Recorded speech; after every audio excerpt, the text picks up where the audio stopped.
People just create a new definition for the word woman. They created a new definition for man, for sex, for gender. So you think this happens only in the last 10 years? Oh, I know this has happened really only in the last, I mean, I'm 48 years old, so I've got 20 years on you. But this has really exploded in the last 10, 15 years. Yes, this was floating around academia before that. But you know that, but not in the mainstream. Yeah, I mean, this is true that the last 10, 15 years there's been an explosion of discourse in popular media, popular circles around sex and gender. But the other guy's right that this has been, I mean, been around certainly 100 years, 150 years in terms of discourse, you know, longer academically and thousands of years culturally. 155 of 400 Native American indigenous cultures have more than 2 sexes. So I would say that that's a misspeak. I don't know if this guy sounds like he's German. I don't know if there's like a slightly different conception in terms of how they talk about that. I would say different genders. There is a model of sex that includes social role within it. So that would imply that a substantially different gender actually meaningfully describes a different sex. It's certainly a harder sell. I think in these conversations, it's probably easiest to just bite the bullet and say, okay, it's two sexes.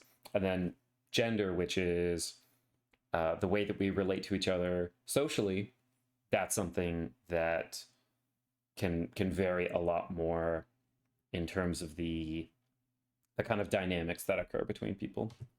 Not true. That's not true. Yeah, there's only been males and females, even in indigenous populations. That's so not true. No individual has ever produced something other than a sperm or an ovum. Society has more roles. Right, so if you're defining sex in terms of if you produce sperm or ovum, that makes you a certain sex.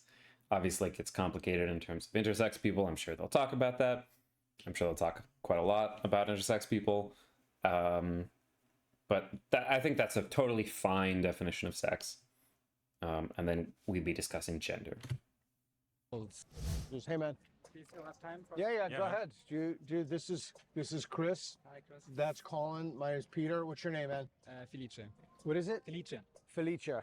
Come on over. Come on over here. We'll talk to... Do you have a question for Chris? Yeah, because I was listening and you were saying that... I'd be so curious to hear. Obviously, this is a trimmed video, but I'd be curious to hear what they were talking about before this. And obviously, they have the sign.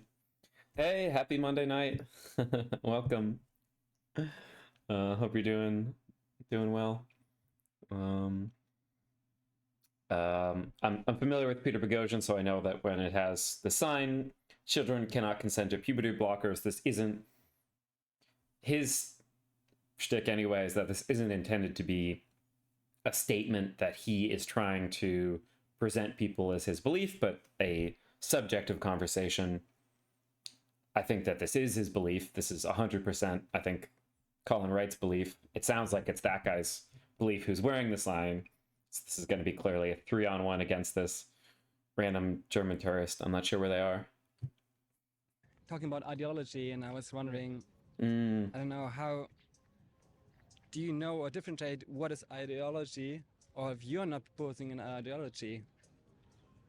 It's a wonderful question. Because the other opinion is an ideology. Why is your opinion not an ideology? Good question.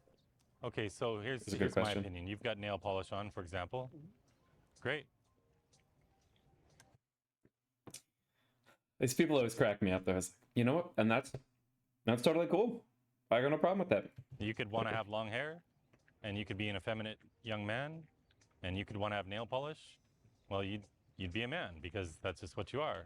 This ideology, however, teaches that young men just like that might have been born in the wrong body because they're very effeminate. Maybe that means that they're trans. The entirety of this ideology it's like maybe they're trans. It's actually a much more radical statement what he's saying. So he's not even saying, oh, maybe they're a different sex or some crazy thing that you can't change, but maybe you're trans. I mean, some people are trans. Maybe you're trans. I mean, if your gender presentation and your gender identity and the way that you relate to people and the world is substantially different than what is typical for people of your assigned sex at birth, your sex, whatever people would presume your gender to be, then I mean, a portion of those people are trans. I mean, that's a thing that occurs in the world. So this question about, oh, you know, maybe somebody might be trans, that's an ideology, but no, you couldn't possibly be trans. Your gender has to align with your sex. It's the only way it can be, but that's not ideological. This is a preposterous notion. Hinges on one thing only, and that's stereotypes. And it's taking tomboys who are vulnerable and having a tough time during You adolescence. know what a tomboy is? And it's teaching them that, oh my gosh, you know, maybe I was meant to be a boy, and I'm only going to be happy if I call myself a boy, instead of just saying. I mean, so he's surely right that there's some people who are suggesting that to others who have maybe never considered that, and potentially even pushing that onto other people who've never considered that. And they're absolutely, just statistically speaking, there must be some people who think that they're trans when they're not going to stay trans, or you know, it's something like 2/3 or 3/4 of the people who before puberty think that they might be trans do not believe themselves to be trans after puberty. So it's obviously possible to think that you might be trans when you're not. You can also not realize that you're trans when you are. And in terms of he's talking about tomboys. Oh, you're kind of masculine. Maybe you're supposed to be a boy, and you won't be happy till you're a boy. I mean, a lot of young girls or young female people, kind of like primary school age, are coming out as non-binary. So they're not saying, oh, I need to be the stereotypical thing, but they're rejecting stereotypes entirely. I mean, what on earth are these people going to say about that? Because their whole notion is, oh, you're just assigning people based on stereotypes. You're the real, gender reductionists. Okay, well, what do you say about people who come out as non-binary and say, I don't really feel like any of these, stereotypes or genders or whatever really apply to me. I don't really need to live my life like that at all. Of course they don't bring that up, because how can you rhetorically or ideologically attack that? That this girl is beautiful as she is. It's teaching them that they were born in the wrong body. Right. I mean, it's just with a wave of his hand, he's just dismissing every person who says to themselves for years and years and years, before they say it to anybody else, before anybody says to them, I think this might not be me. And of course it's normal as a cis person to question your gender. That doesn't make you trans. But this presumption that every single trans and non-binary person had to be propagandized to, there's no other way. There's no way anybody could have come to this on their own. It's the most dismissive and condescending possible thing. Maybe he doesn't understand that people ask those questions without being taught. Absolutely. It's like, the people who are 50 years old and think that somebody who's 10 or somebody who's 12 years old wouldn't know about sex or have sexual feelings unless they get taught about it in school or something. And it's like, how do you remember so little about what it was like to be a young person that you don't remember that you felt this way as a young person, and everybody around you felt this way as a young person, and people in the 80s and 70s and 60s and 50s and 40s and 30s and 20s and 10s were all having some kind of sexual awakening before the age of 18, or some kind of, conception around gender. It's like there's nothing more ideological than this, that to say everybody who thinks like me is a free thinker, and everybody who thinks differently had to be propagandized. That's the most ideological statement you could possibly make. That's the ideology. And my ideology is there's no such thing as being born in the wrong body. Oh, well, okay, never mind. I take it back. This guy's super straightforward about it. He's stating that he is an ideology, and he's stating what... Here, let's hear that again. Body, that's the ideology. And my ideology is there's no such thing as being born in the wrong body. We're all beautiful just as we are. But how Okay, so we're all beautiful just as we are. There's no... Okay, I mean, this is actually... That's quite good. He's owning his ideology. It's a little vague, though. We're all beautiful as we are. Okay. Would he also say... So he's like, oh, you know, however you are, that's great. You're beautiful as you are. We don't really need to put labels on something. It's like, okay, I don't really like being referred to as a girl. You know, I don't really like she, her pronouns. It's like, no, you are a girl. You have to be a girl. You can't be non-binary. That's not allowed. Is what I'm projecting that his perspective is. Maybe it's not. Maybe he's actually as open-minded as he's kind of telling us is, and he's just rejection of all labels. Maybe. Let's find out. how do you know this is not? An idea. How do you know that? Can I give Collin that Yeah. question? So Why? Why would you give Collin that question? This man is talking about his own viewpoint and experience. Why would you suggest, presumably, he's going to give like a biologist answer? Oh, yeah, no, but he's actually right. Like, scientifically speaking, forget the ideology. This is not how this game is usually played, because I've seen Peter Boghossian do this a number of times. Why isn't this man speaking for himself? Okay. he wants to correct me if I'm wrong. You want to know why isn't, for example, male, female, why isn't that an ideology? Yeah, exactly. And I mean, this is rough. I don't know how many people they talked to get this interview. I'm guessing. To me, his accent sounded German. Maybe he's Italian. I'm not that good at at distinguishing accents. But if he'd said gender instead of sex, I'm guessing that this conversation might go a little bit differently. And in his place, I would probably say gender rather than sex. Well, I mean, Although there is an argument to be made about sex, because sex might subsume gender roles, and therefore different gender roles imply different sexes. Yeah. fundamental level, Can you speak to the biology of yeah, it? from a biological Whoa. We're talking about ideology and whether it's impossible to be born in the wrong body. point Okay. of view, your sex is something that you're born with that lasts through your entire life.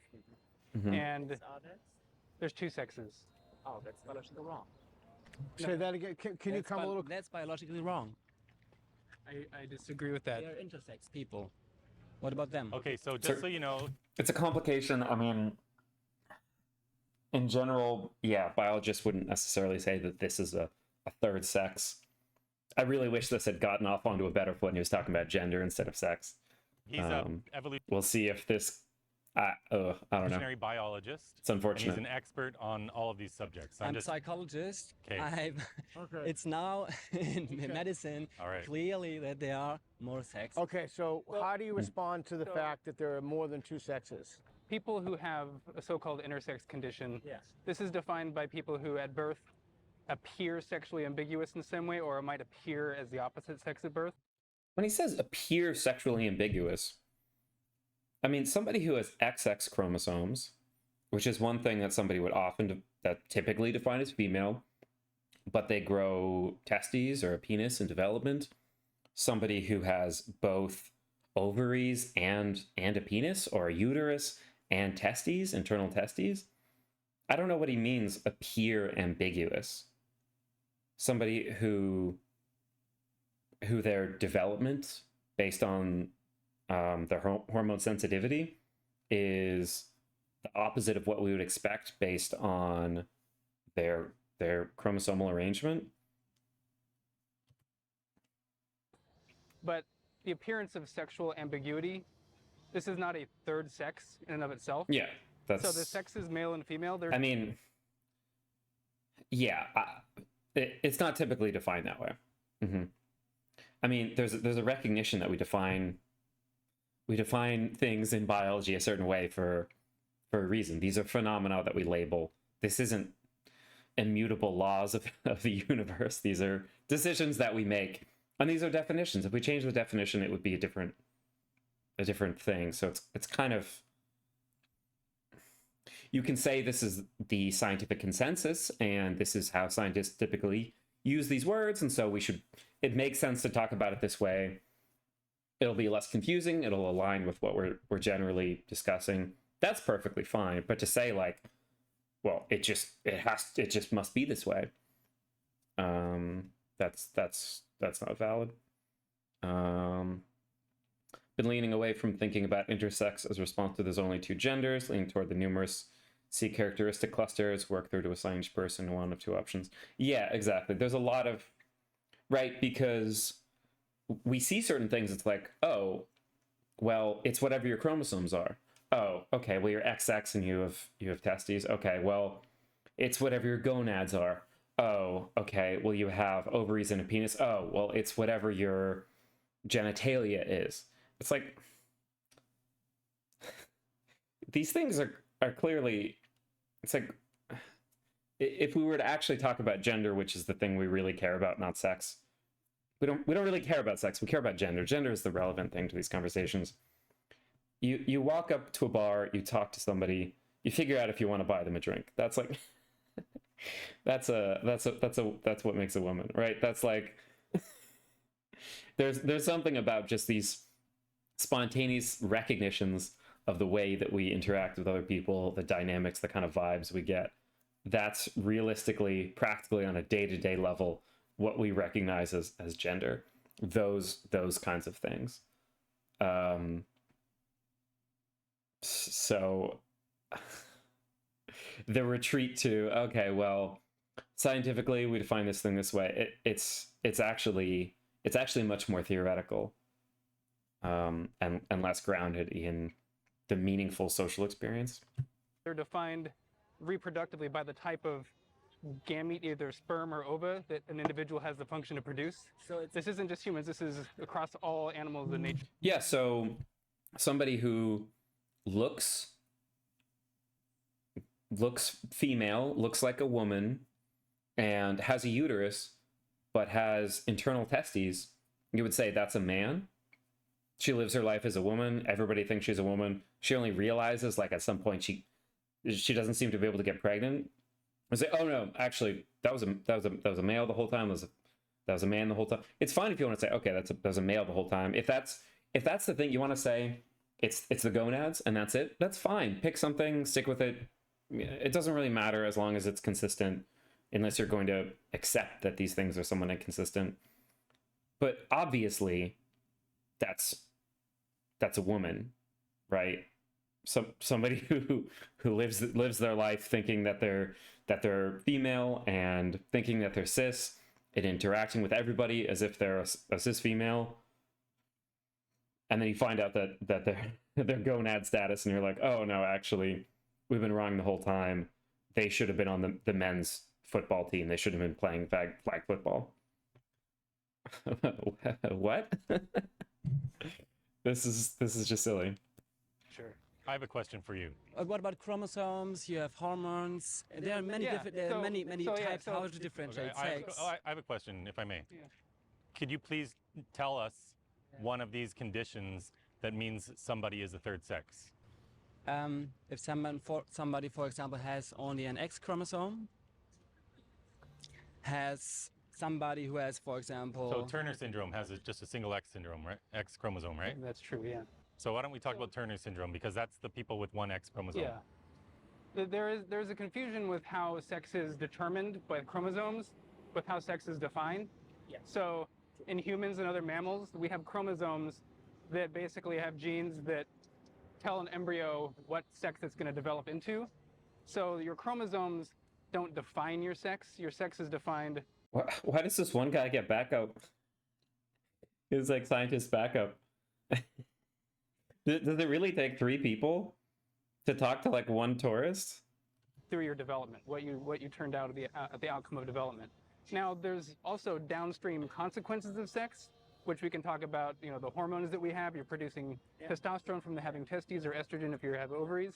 But these are which you may have an insensitivity to. not how you define someone's sex. We don't look at someone and say you have testosterone. That So, like, when we talk about secondary sexual characteristics or primary sexual characteristics, that's irrelevant, and chromosomes are irrelevant. It's really just gonads. Is that what he would say? I mean, that's, again, it's fine if it's consistent. means you're male, because some females have high levels of testosterone. If you give a male high levels of estrogen, you know, it doesn't change their sex. These are downstream consequences that are caused by your sex. But fundamentally, there's only two reproductive strategies in nature for reproduction. There's individuals that produce. I mean, really, there's just one reproductive strategy of sexual selection. Well, wait, this isn't true at all. Oh my God. Okay.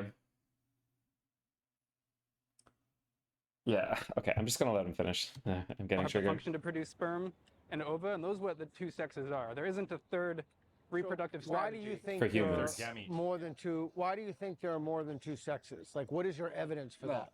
for example, yeah, like I said, there are different types of chromosomes. There are different types of hormones. So what those are- determines So he's looking at it in a much more, so it's like you have these different configurations of gonads and genitalia and chromosomes. That's like three, and hormonal development. Those are like 4 levels at which things can dramatically vary.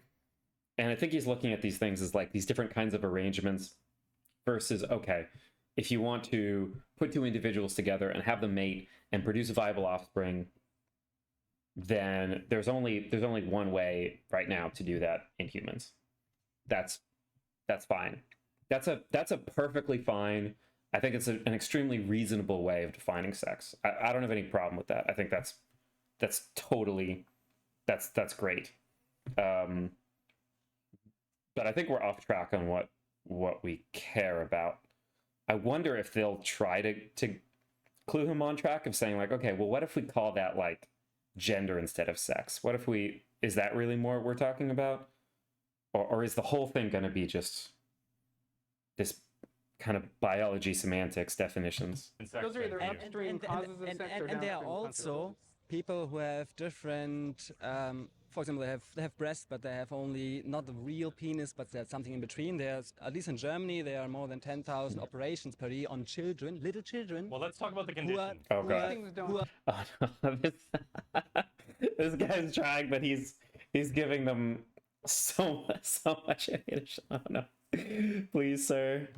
define your who are sex. operated hold on, into hold on. one or the other sex. We should Oh, define no. those Subject, terms. though, it's very important to talk about the condition that you are mentioning, because intersex is not a condition. Intersex is an umbrella term for a variety of disorders of sexual development. There Sure, are several that's different fine. individual. Or some people might say of a slightly less loaded way. It's just different types of development, but problems defining sex specific way, expecting to apply the definition of broad range of yeah, it's fine within, you know, some biological framework. You define sex a certain way, that's your operating definition, it's fine, whatever. But it's now we're talking about trans people, and it's like sex isn't really the relevant thing. And in terms of being like the term that he would be basically referencing, the guy on the left would be like transsexual, which is not the kind of typical most up-to-date way to describe that situation. You say transgender because it's your gender that's different, being cisgender or transgender rather than transsexual. That's an older way of talking. Maybe that's fine. I think these are all, we're kind of saying the same thing with different language, but Individual disorders of sexual development. Persistent Mullerian duct syndrome, for example. We all start developing fallopian tubes and a uterus in our very early stages of our embryonic development. In males, we produce a hormone called anti-Mullerian hormone, which causes those ducts to dissolve and get absorbed by the body, and then our gonads develop naturally, and here we are, males. With these males, they don't produce that anti-Müllerian hormone. So they're born with a useless fallopian tubes, useless uterus, and sometimes their testes haven't dropped. They might appear at birth to have a vagina, but everything's all internalized. They're fully male because they're going to produce testosterone, they're going to produce sperm. When they hit puberty, they're going to develop just like any other male, because ultimately it's our gametes that determine our sex. They just happen to have this useless... Again, it's fine. But we're just bickering over definitions. Because of a lack of a hormone that wasn't produced. But it doesn't mean they're female. So that's a condition where they are all male. Well, so this guy would say, I think that that's a unique sex, and it doesn't matter whether you have a different like mating strategy or whatever. It's a different, arrangement of those four things of gametes and chromosomes and genitalia and like hormonal development. And so it's a different thing. It's whatever. These are two fine, different definitional frameworks for sex. And there's really no reason to, unless you're going to say, we're arguing about which one of these is most useful in some particular arena. For all of biology, there's probably one that's more useful to apply, but there's nothing really of substance being actually straightforwardly argued for you. With XXY, for example, this is another chromosomal abnormality. This is a condition called Klinefelter syndrome. Mm-hmm. They are all male. And when you talk to people with Klinefelter syndrome, some of whom I'm friends with, because I've been doing this campaign for 4 years and I've met a lot of people. Okay, so this guy's been campaigning. Being brought into this conversation to try to justify transitioning kids, because these are medical disorders and it's got nothing to do with this, and they're all still male or female. But I do understand that there's so much propaganda and lies out there. I understand why people like yourself think that there are more than two sexes. But if you're going to say there... Well, okay, I mean, the fact that your gonads and your gonads and your chromosomes and your genitalia and your hormonal development and your presentation and all of that can vary. These are examples that these things aren't totally immutable things that vary all exactly together at the same time.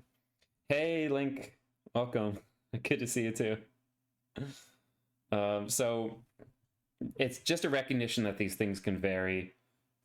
I wouldn't necessarily say that these are distinct sexes. I don't think I conceptualize it that way. It makes sense what he's saying. They both make sense. There's really this is just definitions. There are more than two sexes. You should be able to name the condition of a third sex. It's not. I say it's not a condition. So name the third sex. It's not a disease. There would have to be a third type of gamete, either somewhere between sperm. Well, he's saying there would have to be a third. They disagree on what the definition of sex is. So you can't say, well, what you're saying doesn't make any sense because you disagree with me. That's not an argument. You can't say my definition is this. What you're saying doesn't match my definition. So what you're saying is nonsensical. That's an absurd way to talk about anything. Or ova. Yeah. That's what you would need for there to be a third sex. You don't need. Well, no, you don't need to. You don't need to produce. That's how he defined. I mean, this is just. I don't know what this is. Yeah. Tall or short people, only blind or not blind people. Yeah, exactly. Use sperm to be identified as. I mean, something like sex is bimodal in a way that tall or short or young or old or like even, I mean, blind, you can be legally blind or not legally blind, so that can be a binary. Sex is certainly at least bimodal in a way that those things aren't. And again, I think the way that Collin or I guess this is Billboard Chris, is this guy, or Peter Boghossian, the way that they all, I guess, define gonads equals sex. That's fine. I don't have any issue with that. I just don't think we're talking about sex. I just don't think that's the real topic of the conversation. It's male. Yeah, it's not about the whether Oh, you you're can or saying that. cannot actively produce. It's whether you have the function to produce it. So if you have the primary sexual anatomy that produces those. So you can be a sterile male. Like when males are born, we don't produce sperm until we get to puberty. These are still male individuals because they still have the primary sex organs that would eventually produce those under normal conditions. Yeah, well, I mean, I have treated people actually who have been operated who didn't know it for a long time. What It was not operation? who had an operation into one sex. They've been Right, and this is like, maybe this is more typical in Germany. I mean, the first like real institute into like gender nonconforming people was in Germany before it was destroyed and burned and everybody killed there by the Nazis. Those were like the first books that were burned by the Nazis, and they're the first books that are being burned here in USA. Go figure. They may still have kind of a definitional system of referring to this as different sexes, as people being transsexual. This is fine to our ears. This sounds bad because transsexual is the kind of, in America, outdated way of referencing what we call transgender people. I don't know a lot about like the language or how that's done or how that's used in Germany, so I can't evaluate in terms of how he's describing it.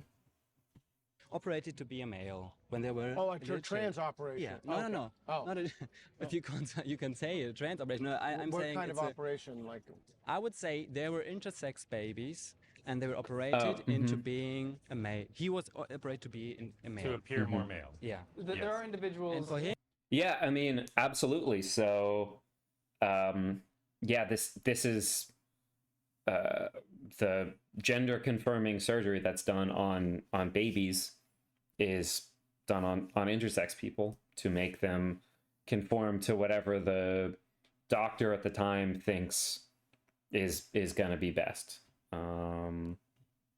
That's what's being done right now. it was a big struggle, because They were. no one asked for his consent. No one. Yeah. That's, So that's a different conversation. This is a totally different situation. I mean, this is the only situation that they're talking about, because they're talking about sex. They're not talking about gender. So I don't know why they're saying this is a totally different. This is exactly the conversation that they're talking about. I think. However, even in all those cases, they're still male or female. Now, I know there are some babies born, and if we This is just definition. look at Algeria, for example, where there's this big controversy about this guy that was in the Olympics. Well, he's not talking about Iman Khalif because she's a woman. So I'm curious who he's talking about. He's talking about was it like Chinese or Taiwanese guy? oh yeah, the boxer. You know, sometimes The box? Yeah. But I know they're not talking about Iman Khalif. they're doing surgeries on these infants to make them appear a certain way. I just met with someone from Kuwait 2 days ago, a diplomat in Geneva, and this conversation came up because sometimes they will do these surgeries on babies to make them look more like one or the other because there's whatever sexual disorder going on. But it doesn't change their sex. Yeah, okay, so he is obviously talking about Iman Khalif. He's just spreading misinformation now that this person is intersex or trans. I mean, Algeria is not a particularly trans-friendly country. Quit diplomat in Geneva kind of appeal to authorities. It's just changing appearance. And there's still, no matter what their appearance is made to look like, they're still male or female. I mean, this is either definitional or ideological, or it's kind of like ideology via definition. It's like, well, this is the real thing. Everything else is appearance. It's kind of like shallow, whatever. This is just what you look like, but you really are male. Sure. I mean, if we define it that way, then you're right, and it's true. But it's like, it doesn't mean anything. You can't claim some kind of victory based on that. And yeah, he is just straight up spreading misinformation, which is unsurprising. For anyone who's not familiar, the boxer Iman Khalif, who's from Algeria, she's a really interesting person because as a girl, she had to fight really, really, really hard to be able to take boxing lessons, because as a girl, she wasn't allowed to do something as masculine as boxing. And now she got to the Olympics and she fought a white woman from Italy who, after the first kind of volley of punches, bowed out of the Olympics and said that she'd never been hit that hard, and she didn't want to take that kind of damage onto her body. And she said later she wasn't trying to make any kind of statement or anything about Iman. She was just shaken by the fight, and she wanted to stop fighting. And that's fine. Nobody needs to come after her for that. But a lot of people, including obviously these three, decided that, woman from Morocco, she looks kind of mannish.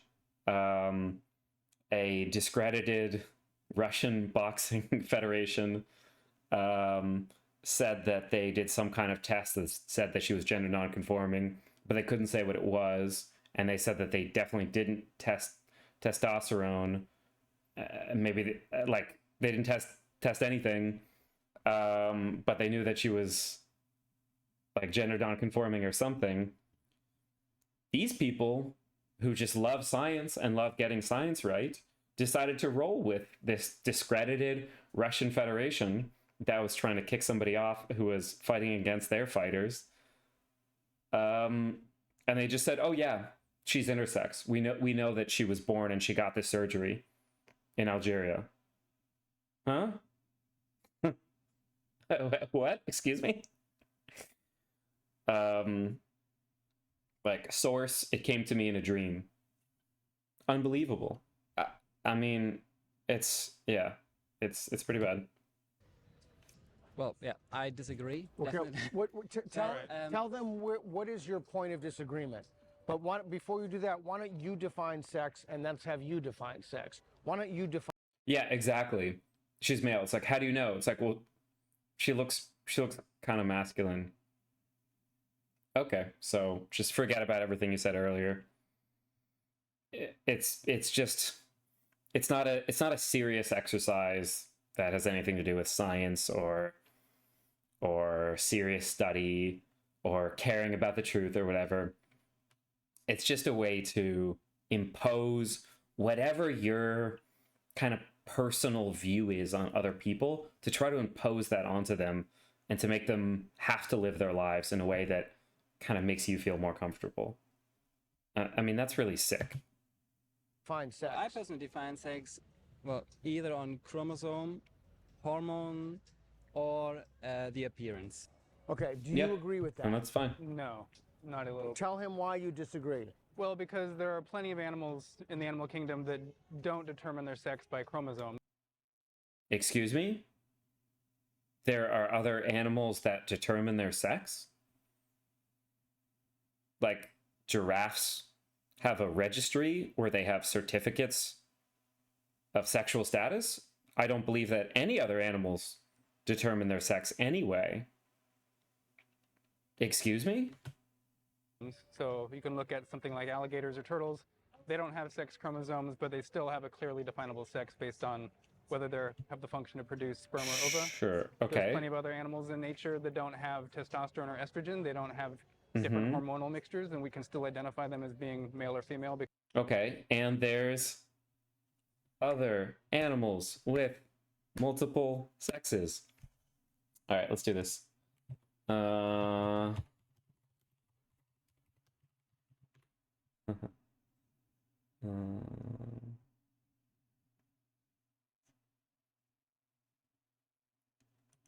here we go. Okay. Oh, look. This thing has 7 sexes. Tetrahymenia thermophilia. Single cell covered with a coat of hair is called cilia. 7 sexes are rather prosaically named. 1, 2, 3, 4, 5, 6, 7. There are organisms that have multiple life cycles where they go back and forth between having 4 chromosomes and 8 chromosomes. I mean, sex gets very complicated in the animal and plant and fungi kingdom, but he's saying, oh, it's like, oh, well, we shouldn't look at just humans. We should look at other animals. Okay, but we shouldn't look at fungi or something. It's like, this is clearly just a motivated reasoning. Yeah, we recognize female animal and male animals just because we're anthropomorphizing them. Animals with no sex at all. Yeah, I mean, there are patterns that we can recognize. What he's talking about in terms of sperm and ovum, that's a perfectly reasonable, I think that's honestly, that's a great way to define sex. And you can apply that across the animal kingdom in a pretty objective way. Like, that's fine. That's a great way of defining sex. And I guess now this segment is defining sex. Really, this one was too. But it's not the only way to define sex. Because of the type of gamete they have the function to produce. That's the universal definition of what it means to be male or female. Is and what? Humans is. So it's a reproductive strategy based on the type of gamete that an individual has the function to produce. That's what a sex is. Males are defined as the sex that produces small gametes or sperm. Females are the sex that has the function to produce large gametes or eggs. And that's a universal definition across every species that has males or females. Someone is not producing sperm, it's not a male. That's not what he said. No, they have to have the function to produce it. So if they have the primary sexual anatomy to produce Testicles. this is what they have. This is how we identify alligators' sex. This is how we identify human sex. This is how we identify bats and fish and all that. It has to do with their primary sex organs. So, and if the function is not developed? So you can have a function without being functional. So if you think like, what is the function of a car? It's to take me from point A to point B. Your car can still break down, but it still has a function. It's still a car. Doesn't cease to be a car because it's broken. I mean, a function is what we use it for.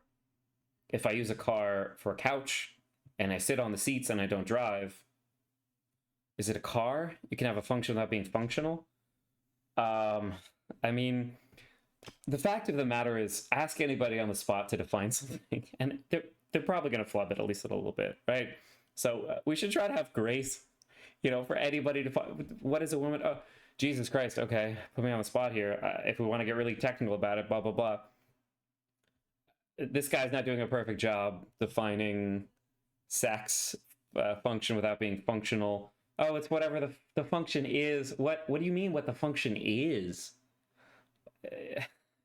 What does that mean? You're again just begging the question. Lizards that produce both sexes. Makes no sense when we start talking about animals. Yeah. And there's by the way, there's this crazy thing you may not have heard of. There are animals that change their sex. Shh. So That we can still clownfish. identify based on the type of gonadal tissue that an individual has, what the sex would be under normal circumstances, like what type of gamete they would produce. Under normal circumstances, what its function is. Okay, that's great. Perfectly fine way to define it. What you should do, though, is just go Google some of these terms. You should look up some of these intersex Okay, that's a little obnoxious. What we should just go do is Google this stuff, because conditions, and you should Google them, and you should find out what sex they are. Is that clear? What he said is what he said clear. Do you agree or disagree with what his specific things he just said I about disagree, sex? because as I understand, clownfish change their is sex. defined So like clownfish, if there's a bunch of females and there's no males, one of them is like, all right, I'm going to become male then and impregnate all these other fishes. Obviously, people can't do that yet. defined not only by the function. Defined by who? Who defined that? Because he's making the claim that that's a standard. It's the universal. Wikipedia. This is the universal definition of sex. Wikipedia, you can see. Just like, no, this is the real. What is this? Come on. What the hell? The definition of sex is defined by hormone status, by sex, and XY chromosome. This is, look it up. It's not true. This is standard. Not true. What is this? Schoolyard argument. No, not true. It's just okay. That's fine. So let me ask you a question real quick. Go Can look I it ask up. you a question? Go. Oh my God, this is so obnoxious. How do we know that males produce testosterone in humans and females produce estrogen? How do we? It's like people. I ask people leading questions all the time, so I get it, but it's like it has to be phrased clearly enough. What? How do we know? How do we know? How do we know? Unless we knew what males and females Yeah, were of course they're not. apart from the hormones. So the only reason that we know that males produce testosterone is because we know what males are based on the type of gamete that they produce. Well, no, he's saying that whether you produce testosterone, more testosterone than estrogen or vice versa, whether you have there's actually different, it's not even just binary of what your genital development can be. That can actually vary in different ways.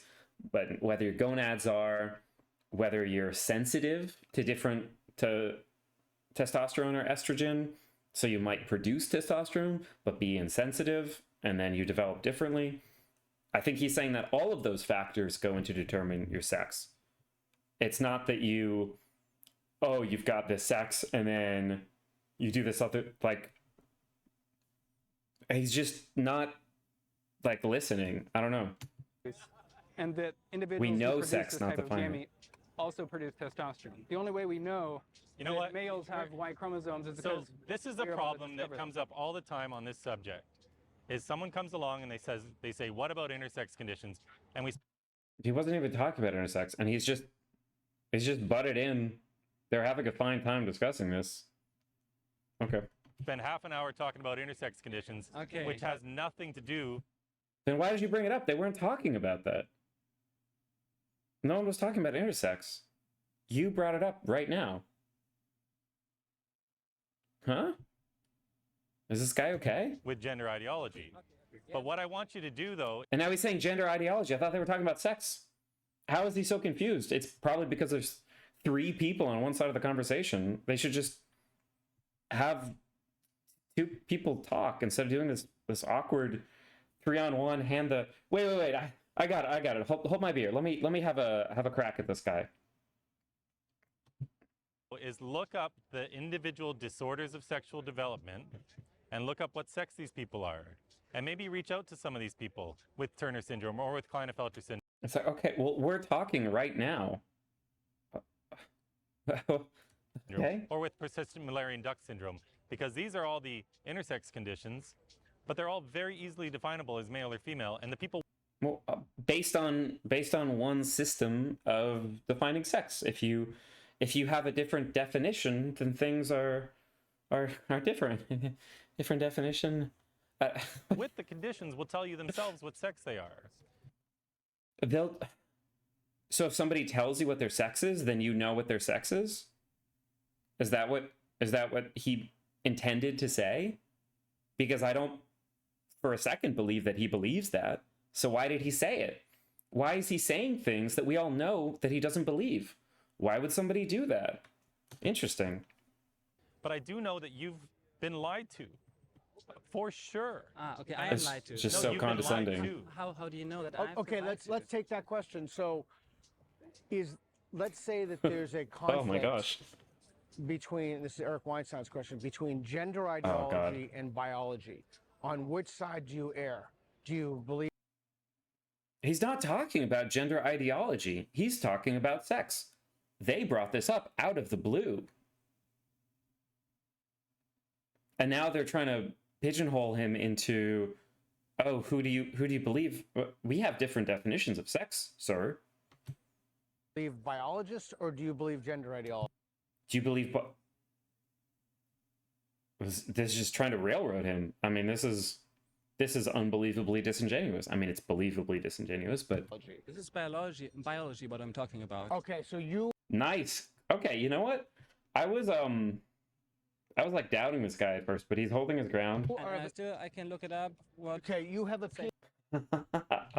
I'll look it up right now. Let's do it. PhD in biology. You're a biologist. He's saying that the definition of sex is one thing, and you're saying that it's not. Okay, so is the definition that he's operating on, is that common among biologists? No. Hold on one second. Hold on. So is that common among biologists? It is not common among biologists who study actual differences of between sexes or sex itself and the evolution of sex. So why would that be on Wikipedia? Is Wikipedia a reliable guide to biology? No. You see, there's a tendency among people in the medical community to want to define sex in this sort of multifaceted sense. Okay, A lot of so times, he's acknowledging that there's a viewpoint that looks at this in a multifaceted way. Okay, so it sounds like he's listening just a little bit. they're diagnosing an error against somebody, an illness, and so they want to look in terms of like chromosomes and hormones and morphology of your genitals, because any sort of break in that chain is indicative of something happening. Like if I'm a male and I have really low testosterone, maybe I have testicular cancer. And so a lot of times medical professionals will kind of use this as a working definition of sex because it helps them diagnose problems. But that's not a biological. But in a fundamental sense. So saying there's a fundamental sense that's more fundamental than a working definition. It's all working definitions. It's working definitions all the way down. This is how we define things in science. There is no real ground truth. We recognize phenomena, we define things a certain way, and we build those definitions off of each other. But none of these other things, besides the type of gamete you have the function to produce, actually define what your sex is. Okay, is it I mean, that's fine. That's a fine working definition. possible that what he said is true? It's like a pragmatic way that. Is it possible that it's true? It's impossible for it to be true? No, they are different. It's science. There are definitely different opinions about it. But what I'm talking about, it's based on biology.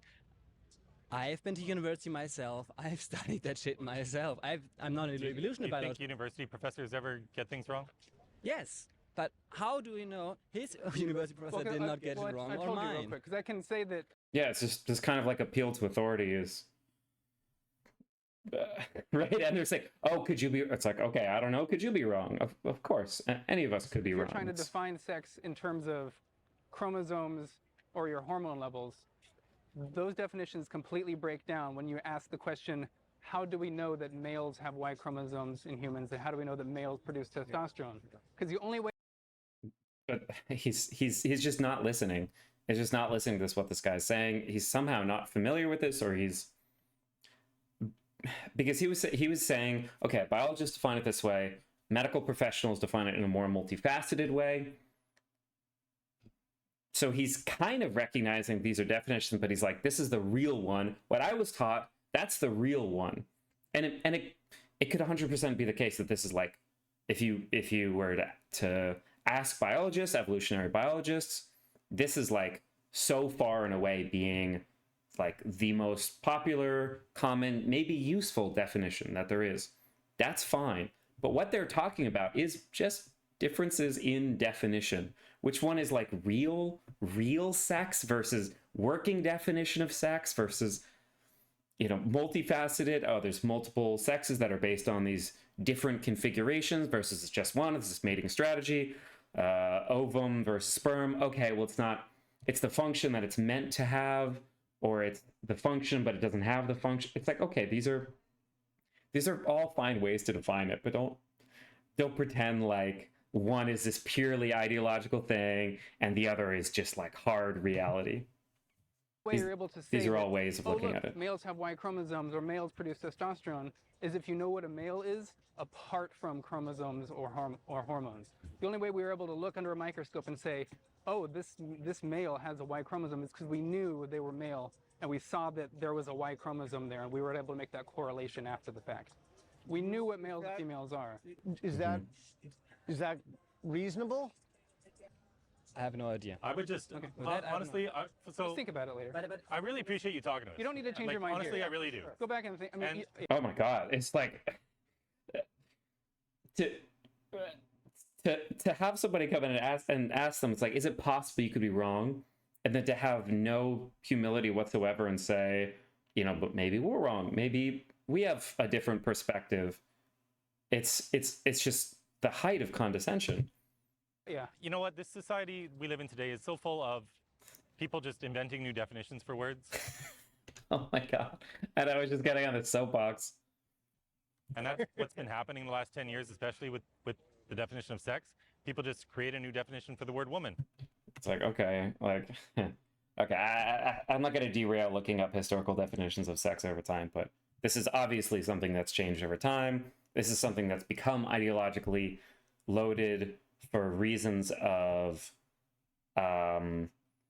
there's, like, in the Victorian era, there are definitions of sex that were attempting to put up, like, Western civilization against, you know, barbarian whores or whatever, that were defining sexes in different ways.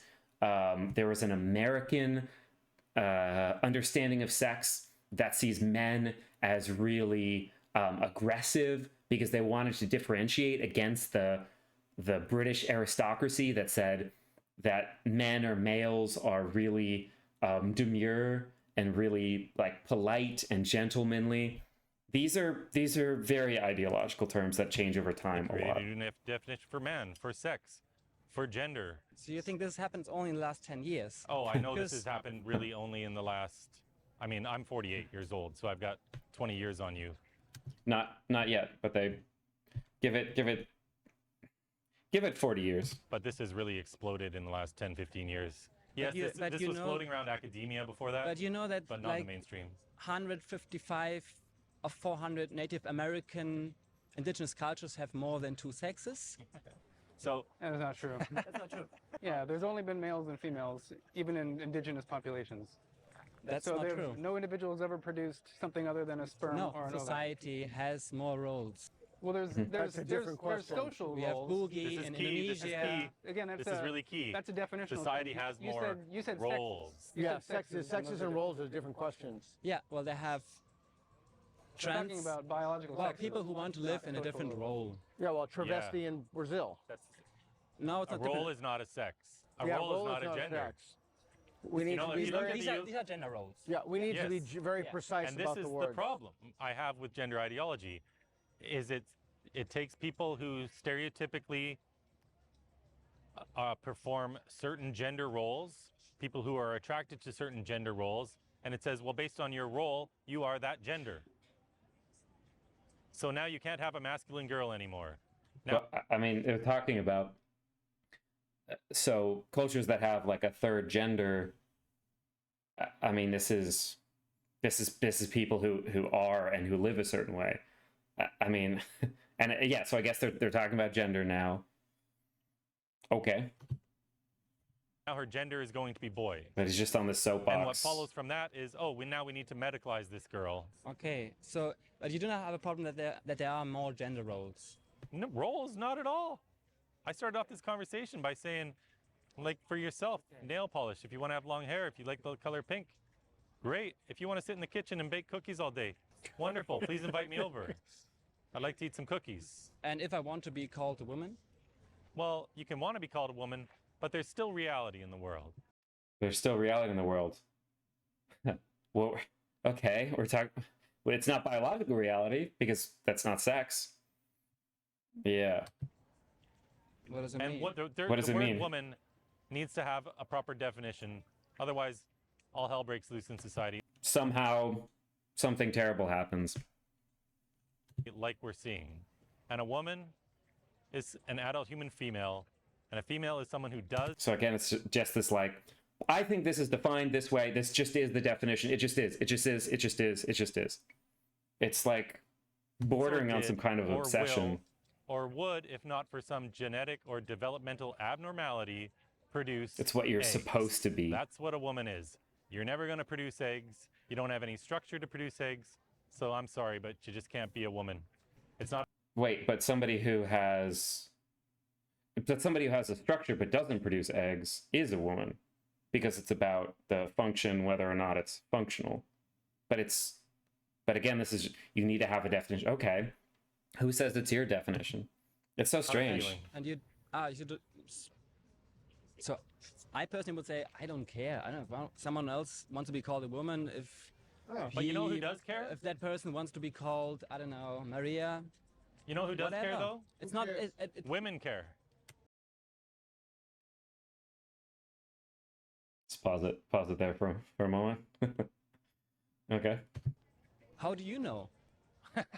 You're a man. Because I talk to them all the time. Oh, okay. He talked to the whatever of Kuwait. He talks. This guy knows. Just trust him. Doesn't he look trustworthy? Man holding a big sign, wearing sunglasses. You know who cares? I know a lot of women who. This is like slogans. Oh my god. Oh no. It's maybe, yeah.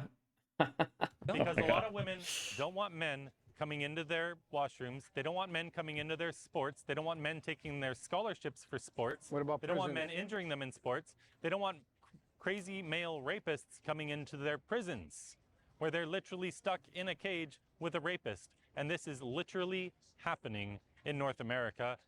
This guy sounds Canadian. I don't know. Why is Canada putting out so many? Is Canada putting out a lot of psychos, or are they just expelling a lot of psychos? It could be the latter. And in England, and I'm sure some other countries as well. UK. Because not everyone is a nice guy like you. There are some bad dudes out there. And as soon as you say any dude can be a woman, you open it up for any bad dude to be a woman and take advantage of the system. So if you would say, And I besides, don't know, women, they shouldn't have you in their space either, because it's going to make some of them uncomfortable. It's not what some women think. Women have to have their sex protected as a class, because it would be very creepy for you to walk into a washroom behind my 12-year-old daughter. She wouldn't like it. You would make her uncomfortable. You know what's creepy? I mean, I understand a lot of people may not have experienced this, but being, let's say, male and walking into a men's washroom in a dress, it feels a little awkward. It feels a little strange. Okay. These are the kind of situations that come up. But you know what? People who are trans have been going into washrooms for at least generations, centuries, millennia, and being accepted, not being noticed. Again, you know, this guy over here wants this guy going into the washroom with your little girl. This is what this guy wants. This guy wants this guy next to your little girl because this guy is female. Okay? So let's not pretend that this is like a situation that makes sense what he's saying. This is just a way to legislate gender in the way that he wants. Okay? You'd make That's all the there is to Chicago it. girls uncomfortable. no More than 15 ambition years, to do for that. sure. That's great. Then don't justify it for other men. No. Well, I know women, you know women. Well, we're talking, I don't know. How can you talk about what women want? I can do the same. But different topic. But You just so, admitted no, that a 12-year-old girl isn't going to like a man walking into the washroom with her. How do you think she's going to feel? Why don't So yeah, I mean, of course they do, because it's always about legislating gender for women. Women are, I mean, if you want a definition of women, it's like the group of people, gender-wise, whose rights are being debated in front of their eyes. That's how you define women, I guess. That's like the clearest, most consistent definition of women for all time, and that puts trans women clearly within the category of women because everybody, has an opinion on how they should live their lives and think that they should have no say over that whatsoever. Yeah, I mean, this is just reactionary bullshit. Don't you care about the 12-year-old girl? Why are you more worried about the feelings of this mentally ill man? I definitely would if that girl doesn't want it, then for sure. But it's a different. But not all men respect no, that but it's a wish. different. Okay, but if we take, for example, deal with the toilets and the prisons and the saunas. If you then have a problem, why you have your problem with someone who wants to be called a woman? Because I like living in a society where there is objective reality and truth. Yeah. So what he said there, it's very telling and it's very, very honest. I like living in a world that's black and white, where everybody has their assigned little area that they go to. Everybody lives in a certain rigid way and we don't question things and things just are the way they are, okay? That's how I like living. That's a very, very honest thing to say, okay? I really appreciate him being that honest. But we live in a world with more than just you, dude. You're not the only person on the planet. So you don't get to say for everybody in the world how they live their lives. You like things in that kind of rigidly defined way. That's great. We can talk about that. I'm not saying that people like that should be excluded from the conversation. Not at all.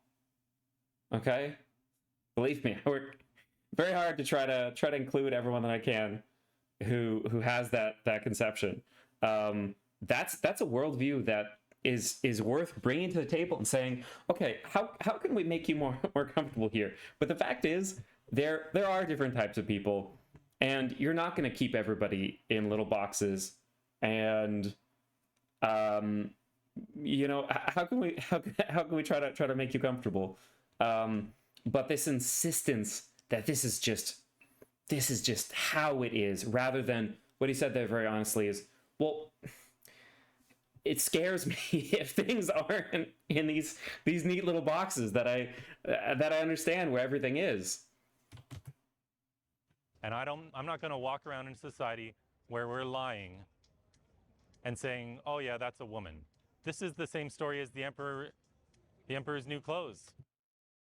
And just appealing to fairy tales, appealing. Where the man walked around naked and everyone had to go along with it. It's no different. We're affirming a delusion. Big divorced and it is energy. not healthy to live in a society where we affirm delusions and we affirm falsities as truths. It's like these just platitudes, slogans, nothing of substance. Can't engage, won't engage. And this is dangerous for what?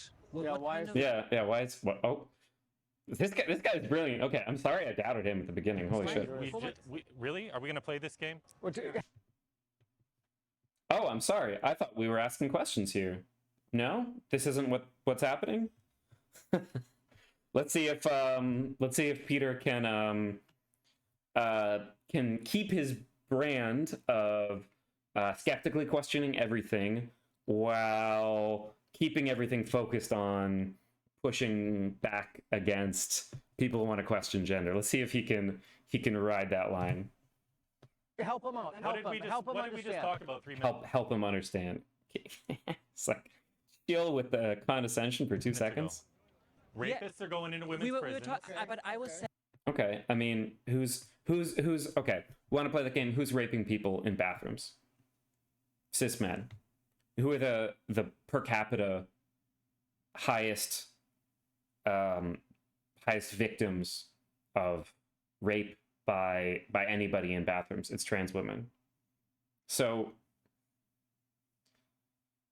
if we're going to be honest and direct and, oh, I'm sorry, I have to tell the truth even if it hurts feelings, then let's do that.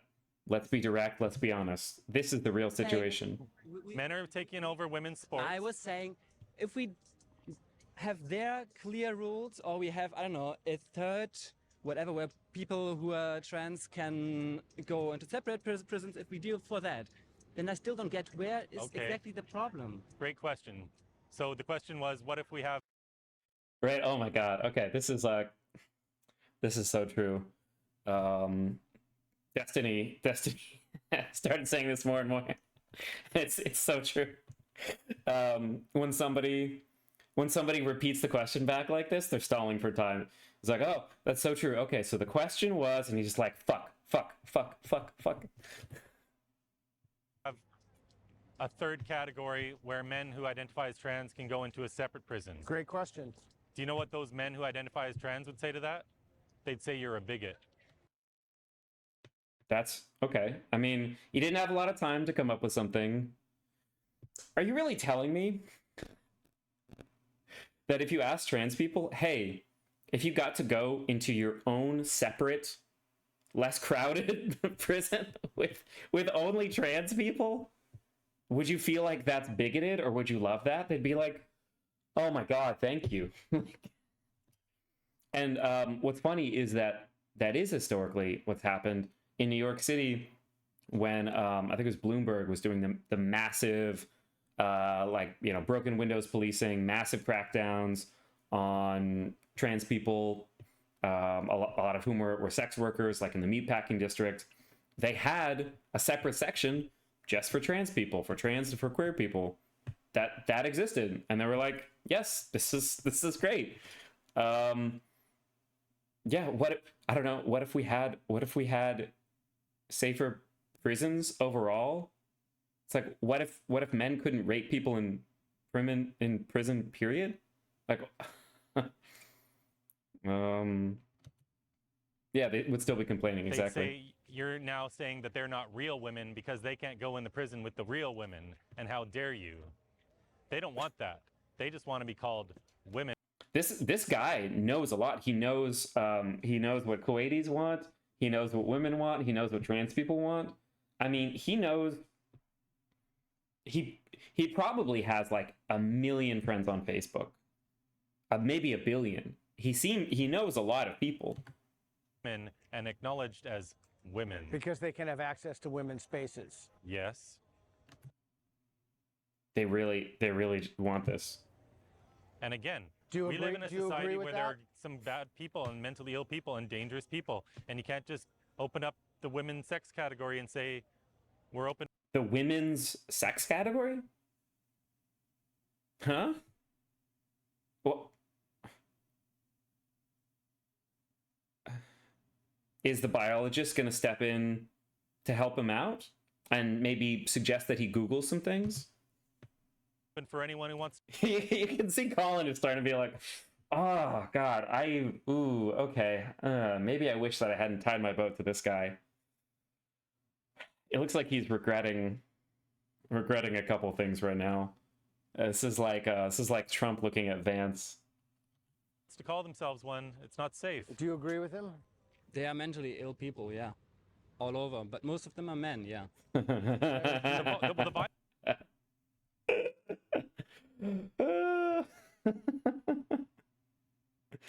of the violent ones are men. We know this, statistically speaking. Yeah. Most violent crimes are committed by males. Yeah. Most women in prison are not in prison for violent crimes.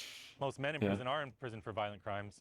Where I'm from, in British Columbia, there's a man named Adam Labukin. You can look this up. You can check out the video later on his YouTube channel. This is Professor Peter Boghossian. But this man, Adam Labukin, raped a 3-month-old child, and he drowned, I think it's a 2-year-old. I might be wrong on that, but a toddler, very young. The 3-month-old required reconstructive surgery after. It's like, yes, you don't have to sell us on drowning a baby is bad, sir. You can just continue on with the example. We don't really need. I don't really need this. This rape. But men are socialized at very, very different rates to utterly contain their emotions, that anger is the only acceptable emotion to show, that feeling makes you weak, that sharing emotions with others makes you weak, and weakness is the worst possible thing you can be. And that's what leads to very closeted individuals like this guy, who project their insecurities out into the world around them. And when everything around you is dangerous and scary, then your predisposition towards violence becomes much higher, because you're constantly on edge. You're just on the edge of wanting to lash out all of the time. After these crimes, after this murder of a child and a rape of a 3-month-old, this man then identified as a woman.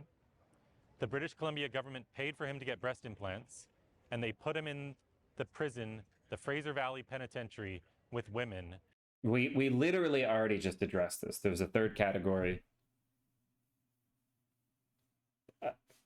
Okay, like we I don't know why you're bringing this up. We already solved for this. Go next. Maybe Collin can step in, help this guy out. In British Columbia, Yeah. where he has, of course, already assaulted a woman. So yeah, so maybe we can have a third category. Okay, next. this is an extreme story. Yeah. This is what happens as soon as you open up. It's very unusual. Okay. And there, for every one out there case you can find like that, there's dozens and dozens and dozens of especially Indigenous, especially Black, trans women being murdered, serial killed, assaulted in bathrooms, assaulted all over the place. And what's the response? Well, just don't be different, don't stand out, and then nobody will try to kill you. That's what this is about. It's just conformism. Conformism being sold by anti-authoritarians. Go figure. up the class of women to men, because of course you're going to have people take advantage of it. Yes, that can happen. But it happens all the time. Men are all the time trying to rape women in every single way. But now you're trying to justify No, it. no. Let's not give them free but access. this is Let's not give them make free it access. easier for them to get the fox in the hen house of the prison. More slogans? You know what else happens? And you're a psychologist, so you know about this. I was just like, they're just kind of like getting more and more high strung. These dudes are getting kind of This is histrionic. like the slippery slope thing. So what happens as soon as you normalize So something much he's in moving society, around. you get more of it. As soon as you normalize something in society, you get more of it. I mean, sure. I guess that can happen.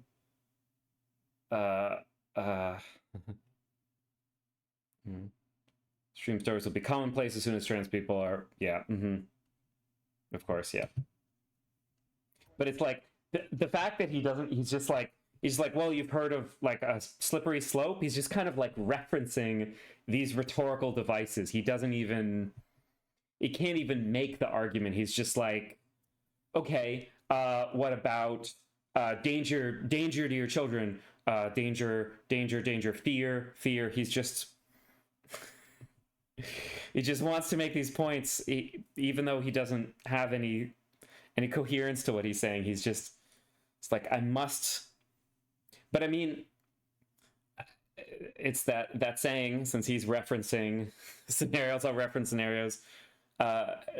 Dudes will go outside and stand with a billboard, a sandwich board with some weird shit on it, on their chest in public, rather than go to therapy. Right? Like, there's certainly, if he went to talk about his divorce, if he went to talk about how his kids don't want to talk to him, if he went to talk about how he lost his job for harassing a trans person, whatever it is in his life that happened. I had therapy today, so good, go to therapy. But it's like, talk about your fears. It seems like it's always these people who it's like, well, do you really not have anything kind of going on legit in your life? Because it's like, people who are trans aren't bringing up hypothetical scenarios when they're talking about shit that they're worried about. I'm talking about somebody killing them, right? It's not like, oh, well, I'm worried about the health of society, in which it's like, if we don't demonize this group enough. There's a condition called apotemnophilia. Have you heard of it? This is where people feel like they have a limb that doesn't belong. Yeah. And there were a couple surgeries done where doctors actually cut off the legs of men who had this condition. The medical community quite smartly put a stop to this right away, threatened to pull their license away, because that's not being a medical doctor. That's being an order taker for a mentally ill man, and that's solving a mental illness by hurting a physical, by cutting off a physical body part. So mental illness has nothing to do with like your physical body. It's like something wrong in your soul. I mean, people take pills that change their brain chemistry. My understanding is that people, the very little I know about those people who, I saw an episode of, must have been Maury, where somebody cut off their own legs who had that condition, and he was perfectly happy. He was like, yeah, now I feel great. I mean, I'm hoping that somebody with some kind of extreme body dysmorphia in the future, it seems like talk therapy might not be sufficient for that kind of thing. Hopefully there is some kind of like medical, like medication treatment, rather than having to do very extreme surgery on somebody. Of course, that would be preferable. Of course, it would be great if you could take a pill once a day rather than having to remove your legs to remove mental distress. I don't think anybody's arguing against that. And trans people generally don't want to, trans people who are dysphoric or dysmorphic don't want to be that way. And you know what they do? They take a pill that treats that situation. If they could take a pill that would make them feel differently instead of their body changing, I think probably the vast majority of people would do that. Such a pill does not exist. Such a treatment that's different from that does not exist. So it's great at saying, okay, maybe we should treat this differently. Okay, then invent it. That's great. Everybody wants that pill, but that pill doesn't yet seem to exist. And at the same time, he's saying that somebody who isn't dysphoric, who we wouldn't say actually is mentally ill, somebody who just is like, I do not identify with being a woman, I do identify with being a man, I would like to live out the social role of a man, I would like to be treated as a man. And believe it or not, I mean, people say like, oh, you can't, you slap on a dress, it doesn't make you as a woman. They should try it sometime and see how they get treated, because I mean, you do occasionally get treated more like a woman if you present like in stereotypical ways as a woman. You will get some people treating you at least more like a woman. Like that's a thing. If you haven't tried that and you really care this much about it, maybe it'd be worthwhile to try. Stats for how many people would rather pill away dysphoria than transition away. I think almost everybody. I'm sure almost everybody. But people like this don't understand that there's a deaf community that doesn't see deafness as a disability. They see it as just a different way of being, and do not want implants to be able to hear again, and do not want to stop being deaf. These are adults who make choices in life. And we recognize, like much more commonly, deafness as a disability than, oh, like you're, oh no, you're a woman now. Like as a disability, that's not a common recognition, but being deaf is commonly recognized as a disability. And there's lots of people in the deaf community that are offended by the prospect of wanting to cure they're diseased who do not see it that way. But if everything needs to be black and white for you to feel safe in the world, then this is how you think. This is how you talk to people. This is not the practice of medicine. But if you normalize this, you know what's going to happen? You're going to have other people walking around with epileptomonophile saying, well, I want to get my limbs cut off too. And that's exactly what's happened with gender ideology. You had just a handful of boys in the past who had gender dysphoria. Most of these boys grew up to be gay. These were effeminate little boys with severe distress about their sex. They wanted to be girls.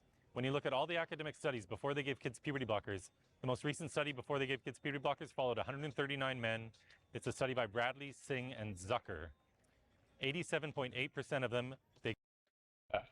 Okay. Bradley, Singh, Zucker. What did he... 100, okay. More of the gender identity.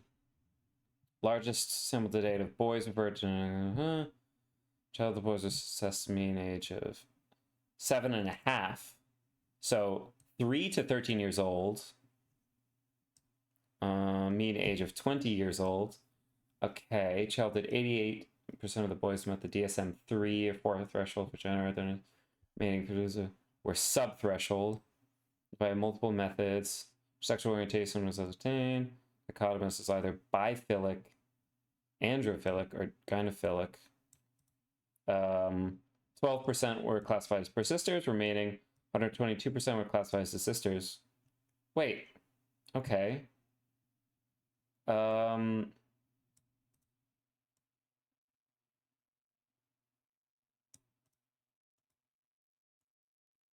Okay, so with a mean age of 7.5, 12% continued to be trans by the age that they were 20. That's kind of a large range. I'd be curious to see distribution of social class? 1, 2. Wait, what is this? Biphilic. Wait, what is social? Okay, I have to read this. Full text. Starting with 3-year-olds. Okay. 12% persisted. Okay. In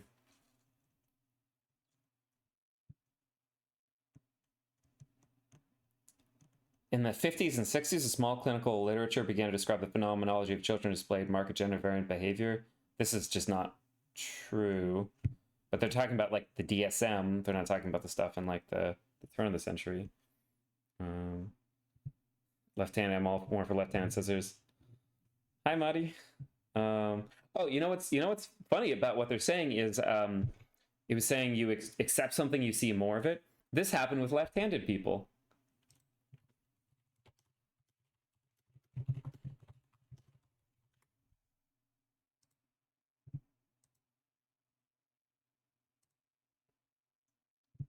Yeah, look at this.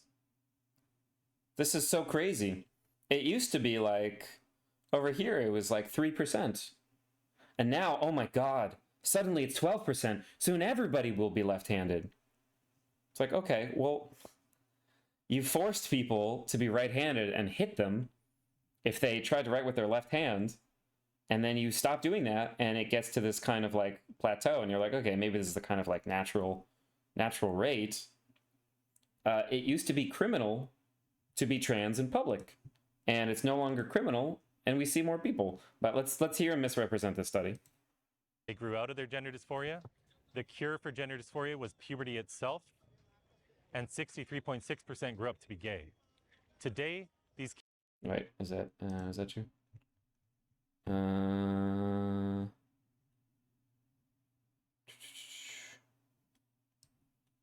As biphilic / androphilic.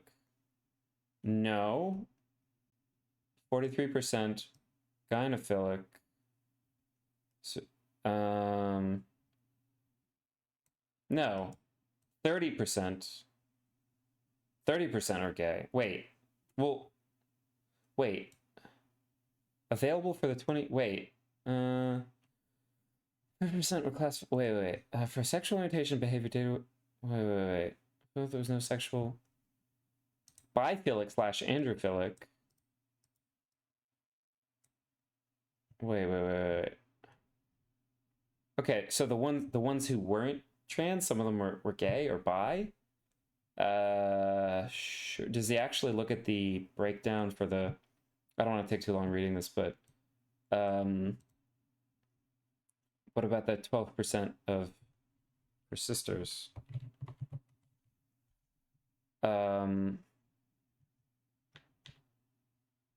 Wait. Yeah. Okay. Oh, okay. Wait. Of the 17 participants identified as persisters, 6% was gynophilic, which would be gay. So 6% were gay, and the rest of them were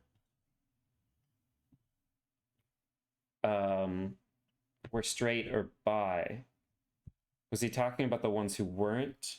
Okay, based on global, wait, of the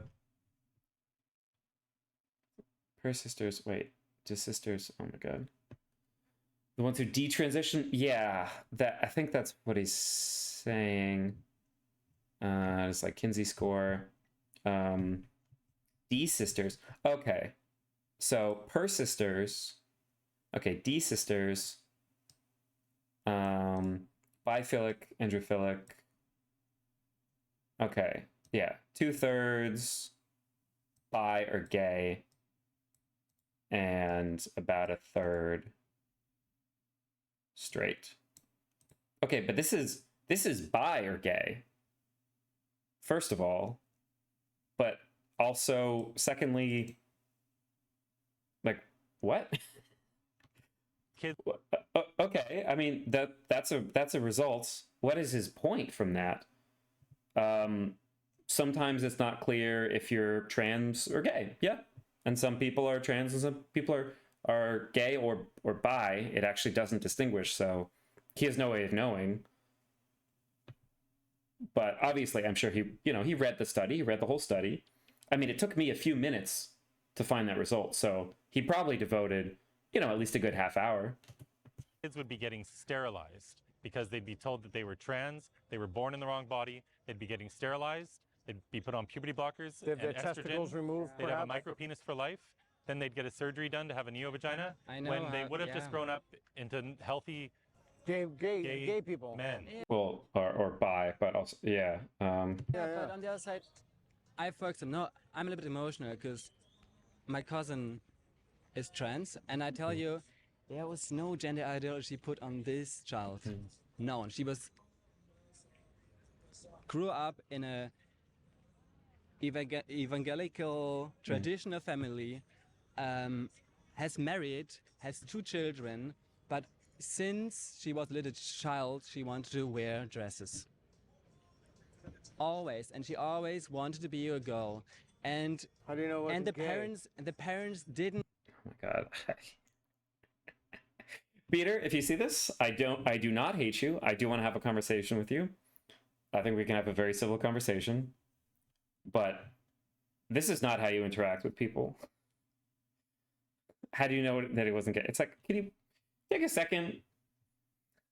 Just, talk like a regular human being. You don't have to interrogate everybody who just said that they're emotional and talking about their cousin. You could be a human for like a second. Let's try that. Supported at all for a very, very long time. Living in a total village, no one else supported. Now that she stood up for herself, everyone blocked the contact, discriminated her, everyone. So she's totally alone, and it's not nice at all. So and I I'm don't not- know. I know this I know person, and there his- was no ideology put on this child. Okay, for let's sure. I assume knew that's her. true for a moment. I don't know this person. I don't know their clinical history or anything. I don't know anything about the person. So we like to put. So he brought up an example of some story that was in the newspaper. And this person says, hey, this is me talking about my cousin. It's like, oh, well, that's like an anecdote. I don't know about that. We probably shouldn't talk about that. What the hell is this? This is the most insane double standard I've ever seen. Please don't make me try to feel any kind of emotional response for your family member. Let me just spill my hate all over you. Please. Please, I need this. I need this. And this is a supposedly grown man. Okay. We like to use these examples and say, look at this. I knew this person and they weren't supportive. I mean, this is horrible. This is sure. Let's say that this is, oh, I didn't know them. I actually read this in the newspaper. Okay, can we talk about it now then? Because I read in the newspaper. It's not somebody I know personally. Can we talk about it then? This is disgusting. Now they feel this way, but you really are just talking about 0.001. Okay. Oh my God. Yeah, this is really horrible. I'm not gonna pause through this because I don't want to skip it, but yeah, I'm just gonna let it roll. Yes. You know nothing about them. Yeah, you were also just putting single stories. That's the same thing. Oh my God, this guy is incredible. Can we find this guy? Did they put Lisbon, Portugal? I've been talking about going to Lisbon, honestly. Psychologist. Oh my God. I mean, they're probably not going to because they don't want to dox him, which is like the right thing to do for their audience. It's good to not dox this person, but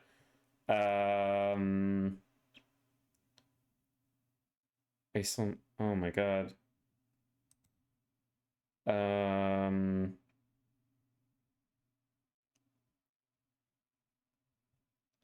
Yeah. What you've done just before. No, single I'm story. actually talking about a clinical study. Yeah, I would love to talk of to this children with guy. gender dysphoria, and there are several of them. They're all up on my website. They all come to the same conclusions. But with a lot of these men who like wearing dresses, He's saying that you're giving trying to spin this shit. Oh my God. Okay. a snapshot, Yeah, a for sure, picture of yeah. their life. Yeah, I can't. Yeah, yeah, yeah. What else can I tell you? but we don't know everything about what this do you wanna individual know? person. But for example, a lot of men who want to wear dresses, a lot of them have a fetish called autogynephilia, where they literally. I mean, what did his study say? Oh, it actually didn't even talk about it. But I mean, a lot of them are not. I mean, they're right. It's just saying that they're all straight. So it's like, no, 94% are not gynophilic at all. So they can't be autogynophilic if they're not gynophilic. So based on his study that he cited, he's just wrong. It's just not true. They get attracted and turned on and aroused by. And this is a very common talking point. But it's also like, with this, what are you even trying to imply with it? It's like, I know what he's trying to imply, that it's like, oh, they're just sexually attracted to having a vagina or whatever. It's like, most people who, like, the majority of cis people who are men are attracted to women. The majority of people are straight.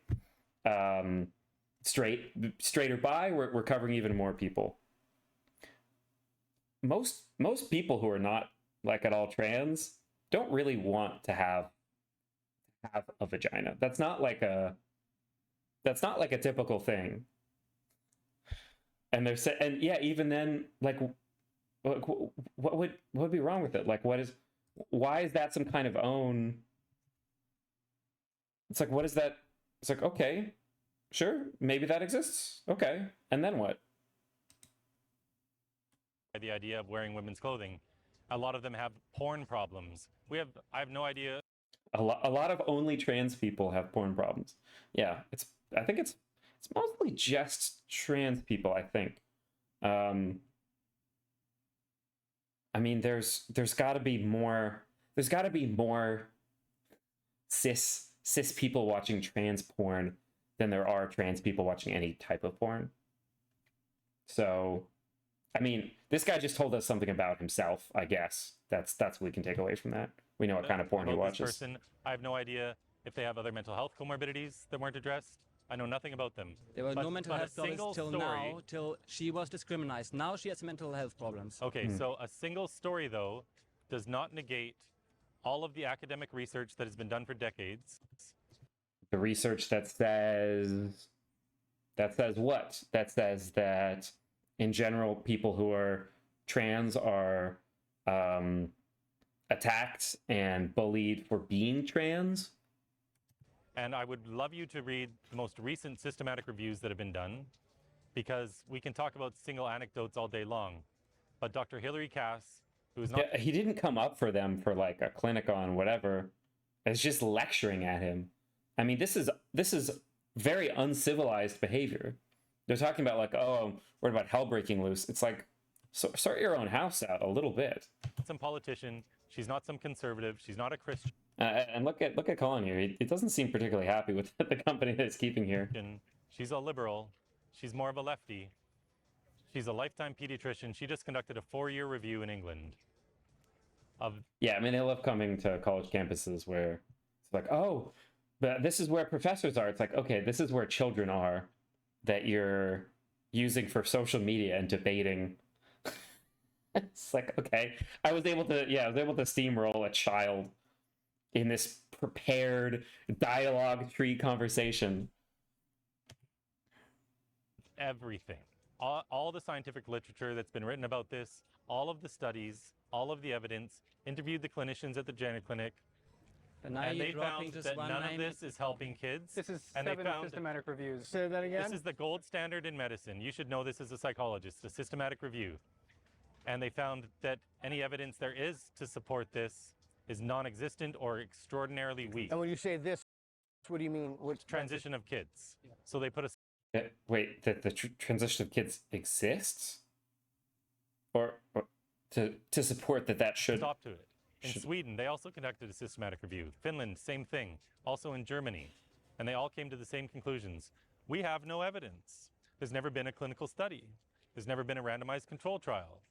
There's never been any of it. This amounts to what is essentially an unregulated live experiment on children. But you can't even call it an experiment because there's no follow-up. They have no idea what's happening. I mean, he just cited a follow-up. What is this called? A follow-up study of boys with gender identity disorder. A follow-up study of boys. Okay. Okay. To these people once they leave the gender clinics. They don't know if they went on testosterone for 2 years and then stopped or what. But we do know that kids are being harmed, and we do know something else. These are And I'll tell you what else. Okay. children. Children. Okay. So it's important that we get this right, but it's not important that whoever asserts moral panic is automatically right. That's They're not how little this works. kids. They believe in Santa Claus. And so now this Yeah, because you lied to them and told them there was Santa Claus. Yeah, peer-review blockers is in transition. Like it's not even.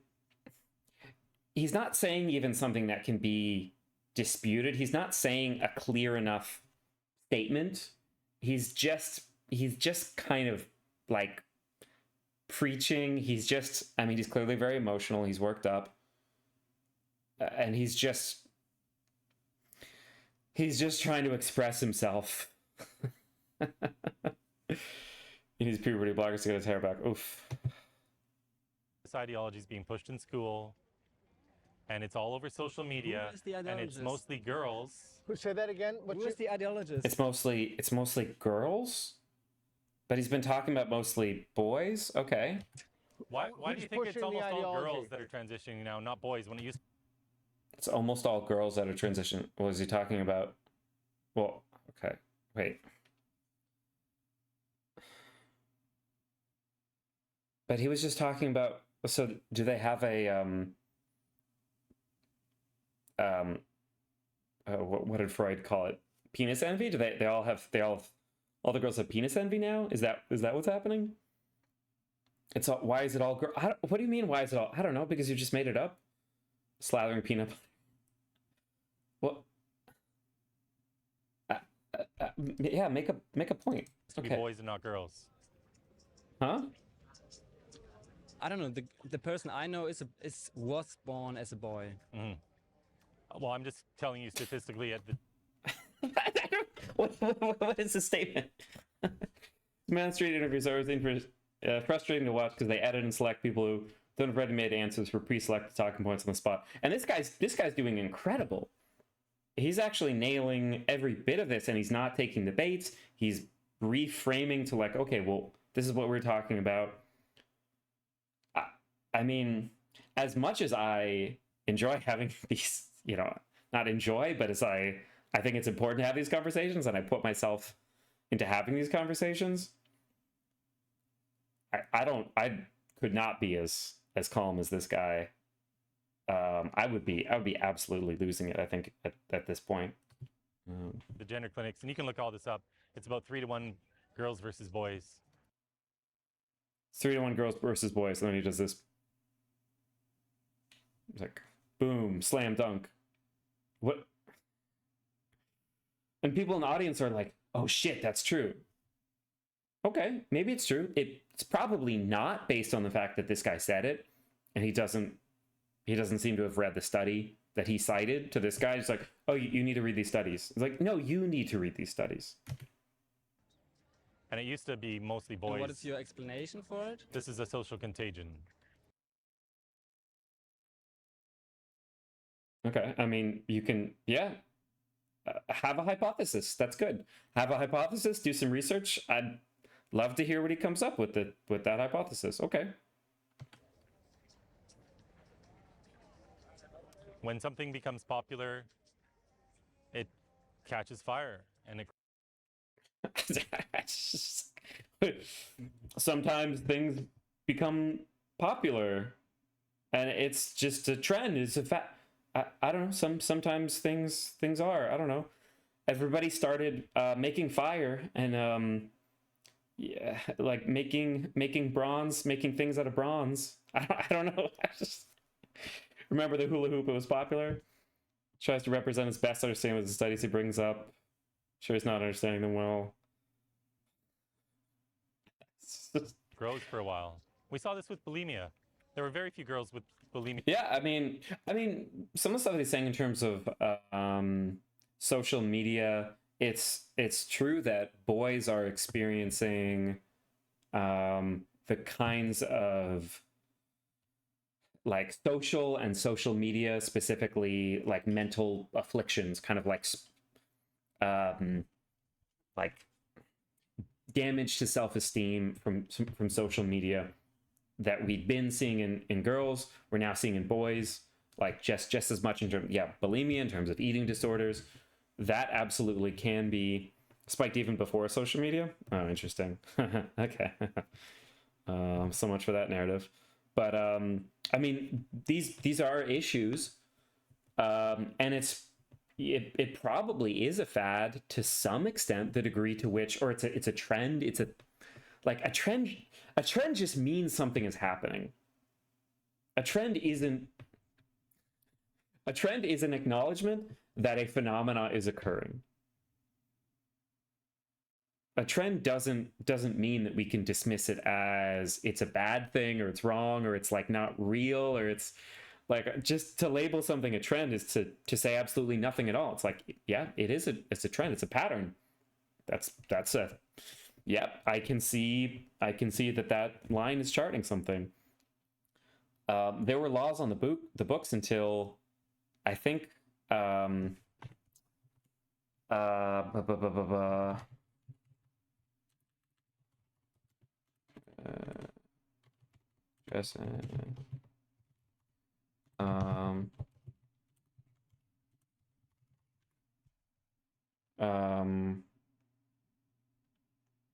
yeah, it wasn't until 1974 that San Francisco, whatever LGBTQ haven, it wasn't until 1974 that cross-dressing stopped being illegal in San Francisco. So the idea that it's like, well, it used to be illegal to be trans in public, and now it's not illegal, and suddenly more people are doing it. Ye gads. It's a fire that's sweeping the nation. It's like, okay, well, you repressed people like we repressed people from being left-handed, and now we're not doing that anymore and we're seeing more people do it. Okay. If you really want to look at something, look at restrictive gender roles that make it feel, you know, overly boxed in for people to be a certain gender, and then they feel like they need to not be that gender. I mean, that could explain why a lot of girls or AFAB people, female people, are identifying as non-binary, because they don't want to deal with the fucking like women shit. They don't want to be boxed in as women or girls. It's very understandable based on the ways that we box in women or girls. If we want to stop people from feeling the need to identify as non-binary to escape stereotypes, then be less restrictive with stereotypes. I mean, these people talk like we live in a post-gender society. I know people who were brought up to believe that like wearing pants is immodest, that you have to wear a skirt probably down to your ankles or whatever to be modest, and wearing a skirt is modest. Do you know why? Because you can climb trees and go upside down in pants, and you can't do that in a skirt, or you can't without like flashing people. So you're restricted from your movement as a person in a skirt in terms of what you can do like physically. You have to be more like less active. So this is really just like as is typical ways of policing women. Yeah. Until it was written about, it was put in the DSM. It was popularized actually in the media wrote about it, and hardly any kids were doing it. Hardly any young women were doing it. And then as soon as they read about it and the media talked about it. Oh yeah, you know, all these 3-year-olds reading the DSM and being like, huh, interesting, transsexual. You know what? Let's go for it. It blew up. Yeah, because it put that idea in all these 3-year-olds in the 80s reading the DSM. I think that's probably what did it. Yeah. That, oh, I can just lose weight this way, whereas it wasn't even in their mind before. And you're a psychologist, you know this. When ideas are put into someone's mind, sometimes this is all these reasoning of, well, couldn't somebody do something like this? Like anybody could do anything for any reason. To say that one thing could hypothetically be connected to another, of course that's true. That's true of literally every possible thing. It's up to you if you want to make this statement to factually connect it. Yeah, there's most of the studies so far has been small, but he's talked to every young woman. So he's the best. If you want to, don't read a paper, just talk to him, because he's already surveyed all the people. sometimes they take root. Yeah, and then they take root with their friends. Yeah, but we are not unfree of society. Mm-hmm. But you're also putting in idea in the mind of people. This is why you're here. Why you're not doing the same? How do you differentiate? I am putting an idea in people's minds. You're absolutely right. I'm putting an idea that we need to live in a world of truth, and we need to, let's see what he says.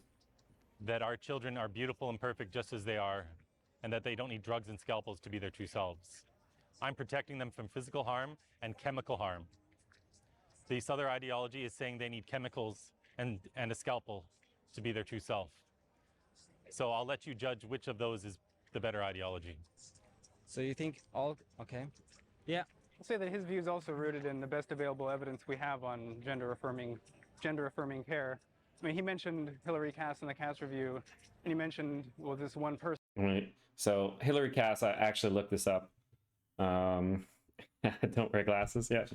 I looked this up, and yeah, I mean, there's this review in the UK done by somebody who is not a pediatrician, not an expert in children's health, not an expert on transgender healthcare, not an expert on any of these things, who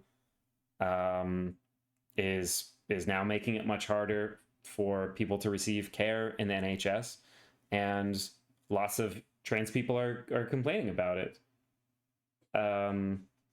And obviously Colin and Peter are talking about it favorably because it aligns with their ideological viewpoint. But every American like health institution,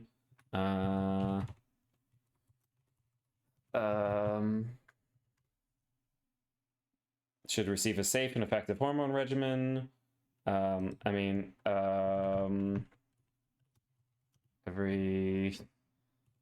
I don't know, we can find like I can look this up later. Yeah, standards of care. I mean, the number of institutions. So if they're going to just kind of cite institutions that support one thing or another, yeah, stop giving children medical care. These are children, though. Person, but it's important to note that the report that Hilary Cass wrote was based on 7 systematic reviews of the evidence, and a systematic review isn't just one person's opinion. It's not just. Oh my God, it's so unbelievably constant, and it's like, but these studies, these are, these studies, it's some real, it's the way, it's like, it's a different style, but it's the level of goofiness of Jordan Peterson. It's like, these studies are they're like a hardcore, man. This is like some real, you can't just scoff at that. What a systematic review is. Yeah, it's the highest threshold there is. I know, but there are many systematic reviews as well. Uh-huh. There are no systematic reviews that counteract any of these ones that have been done. Every systematic review that's ever been performed on this type of care, this type of procedure, none of them. I have to look it up. I cannot say anything different, but yeah. All of them have said that the evidence is not there to. If you want to make a quick note, go to segm.org. CGM though. Society for Evidence Management. Yeah, I mean,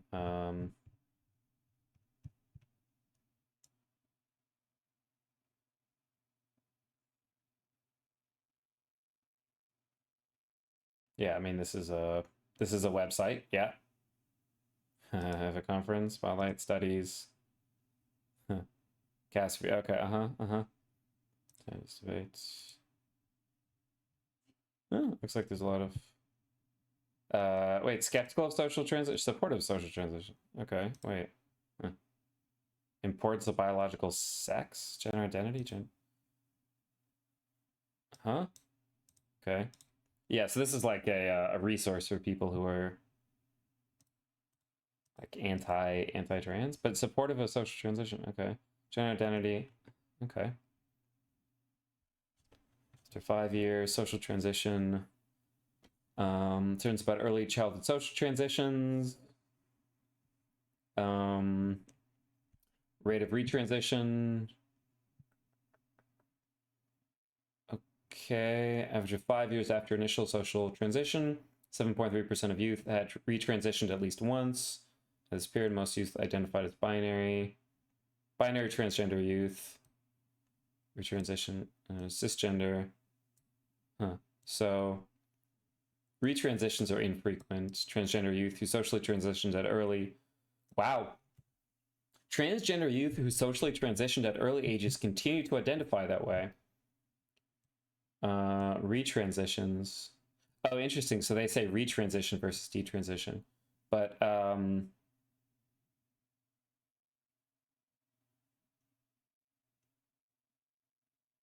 interesting. So like almost everybody who what age?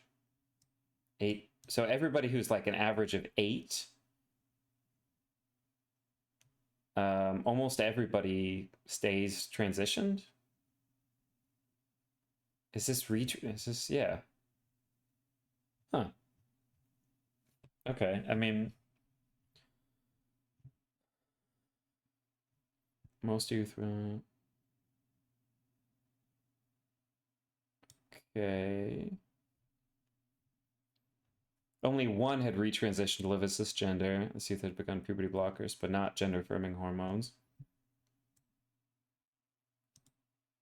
But at early ages, all but one had retransitioned. 10 to 13, especially critical time for retransition. 6 of 11 retransition between ages. Okay. Okay. Interesting website. Good to know. SEGM, Society for Evidence-Based Gender Medicine. You'll find the systematic reviews on there. Or just Google gender where systematic can he review. find the the cast report? Where? Yeah, I mean it's right on there. It's like right at the top. Systematic reviews. There's a lot of reviews.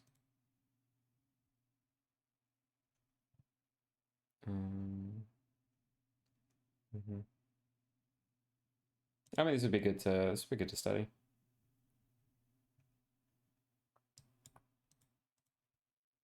But I mean, obviously these are cherry picked.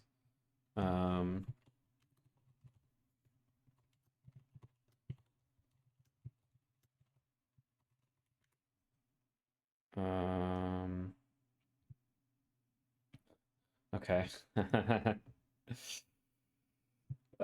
Conducted a systematic literature review of all peer-reviewed articles published in English between 1991 and June 2017.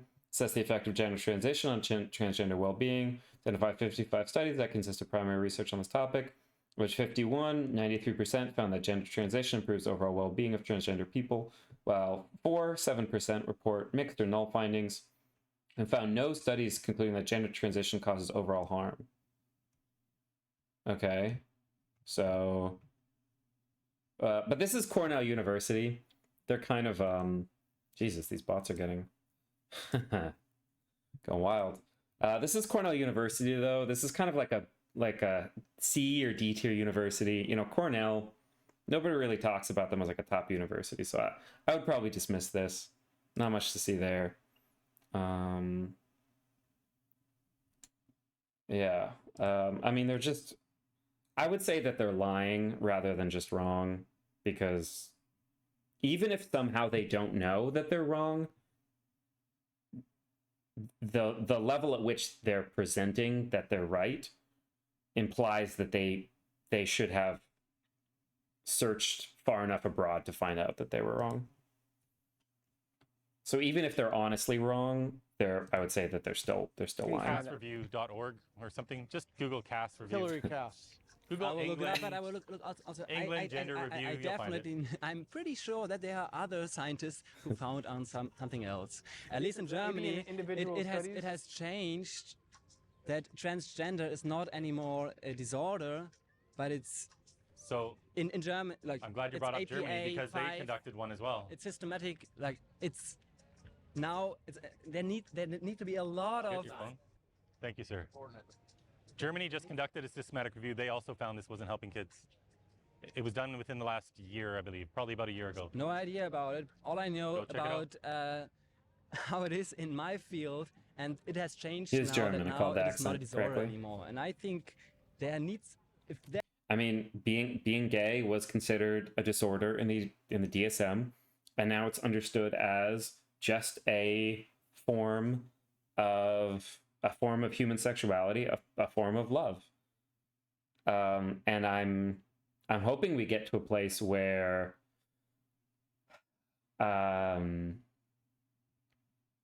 being trans is seen as a legitimate identity. My guess is that a further acceptance of trans identity would reduce dysphoria overall. I mean, I can imagine a world in which people don't feel the need to transition, like medically, at least to the degree that people do now, because we don't stereotype people and we don't judge people in these very binary ways. I can imagine a kind of genuinely gender abolitionist society that makes some of that hardcore shift less necessary. So here's an example of what this looks like. For men, at least certainly this is the case. It's still certainly the case now, but 10 years ago, 20 years ago, this is much more the case, that being bi as a man is relatively uncommon, because men can understand, okay, you're gay, I don't get it, but that's fine, you know, haha, more chicks for me, whatever, that's your thing, it's okay, whatever. But it's like, bi, why would you also be attracted to men if you could just be with women? Like, what the hell is going on here? Versus for women, being bi is much more common because of the male gaze, because of the way in which our society accepts attraction to women. I mean, honestly, I feel like for straight guys, straight culture, like, doesn't even really fully believe that women are attracted to men. Right? It's like, okay, well, you know, women, there's so many stand-up comedians that have made this kind of point, this kind of joke. It's like, oh yeah, women are a work of art, men are just this, you know, farting, gross, whatever. You know, how can women even be attracted to us? Right? This is a really ingrained thing. Gotten that feeling, yeah, for sure. Which is, by the way, I mean, and this is again a really, really commonly made point, that every man remembers every single time that somebody out of the blue has said that they're like handsome, or you know, something to that effect. Every random compliment they've gotten out of the blue, they remember it, because that kind of affirmation is so rare for men, and arguably too common to young girls from grown men. But we'll talk about that later. That has to change in the APA 5 or DSM 5 and ICD 11. Then there has to be a lot of reviews about it. Otherwise, you cannot change something which has been before a disorder and now is accepted as something normal. Mm-hmm. And that's not right. Because again, you have ideologues rewriting these manuals. These are activists rewriting. I mean, the people writing the original DSM were on enough cocaine to kill everybody visible on the screen. Okay, you know, psychologists building these things are not free from ideology or free from social mores. These are absolutely socially derived things.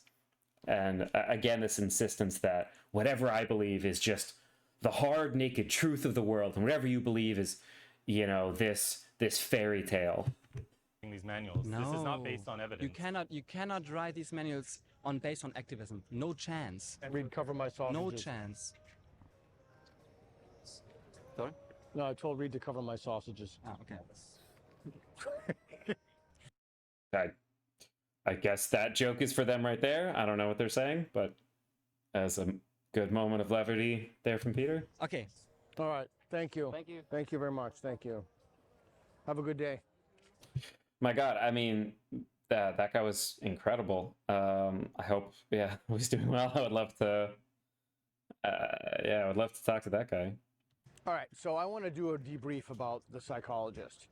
So I'm going to listen to like 30 seconds of this, and then I got to go to sleep. And also, I don't want to sit through 10 minutes of them circle jerking.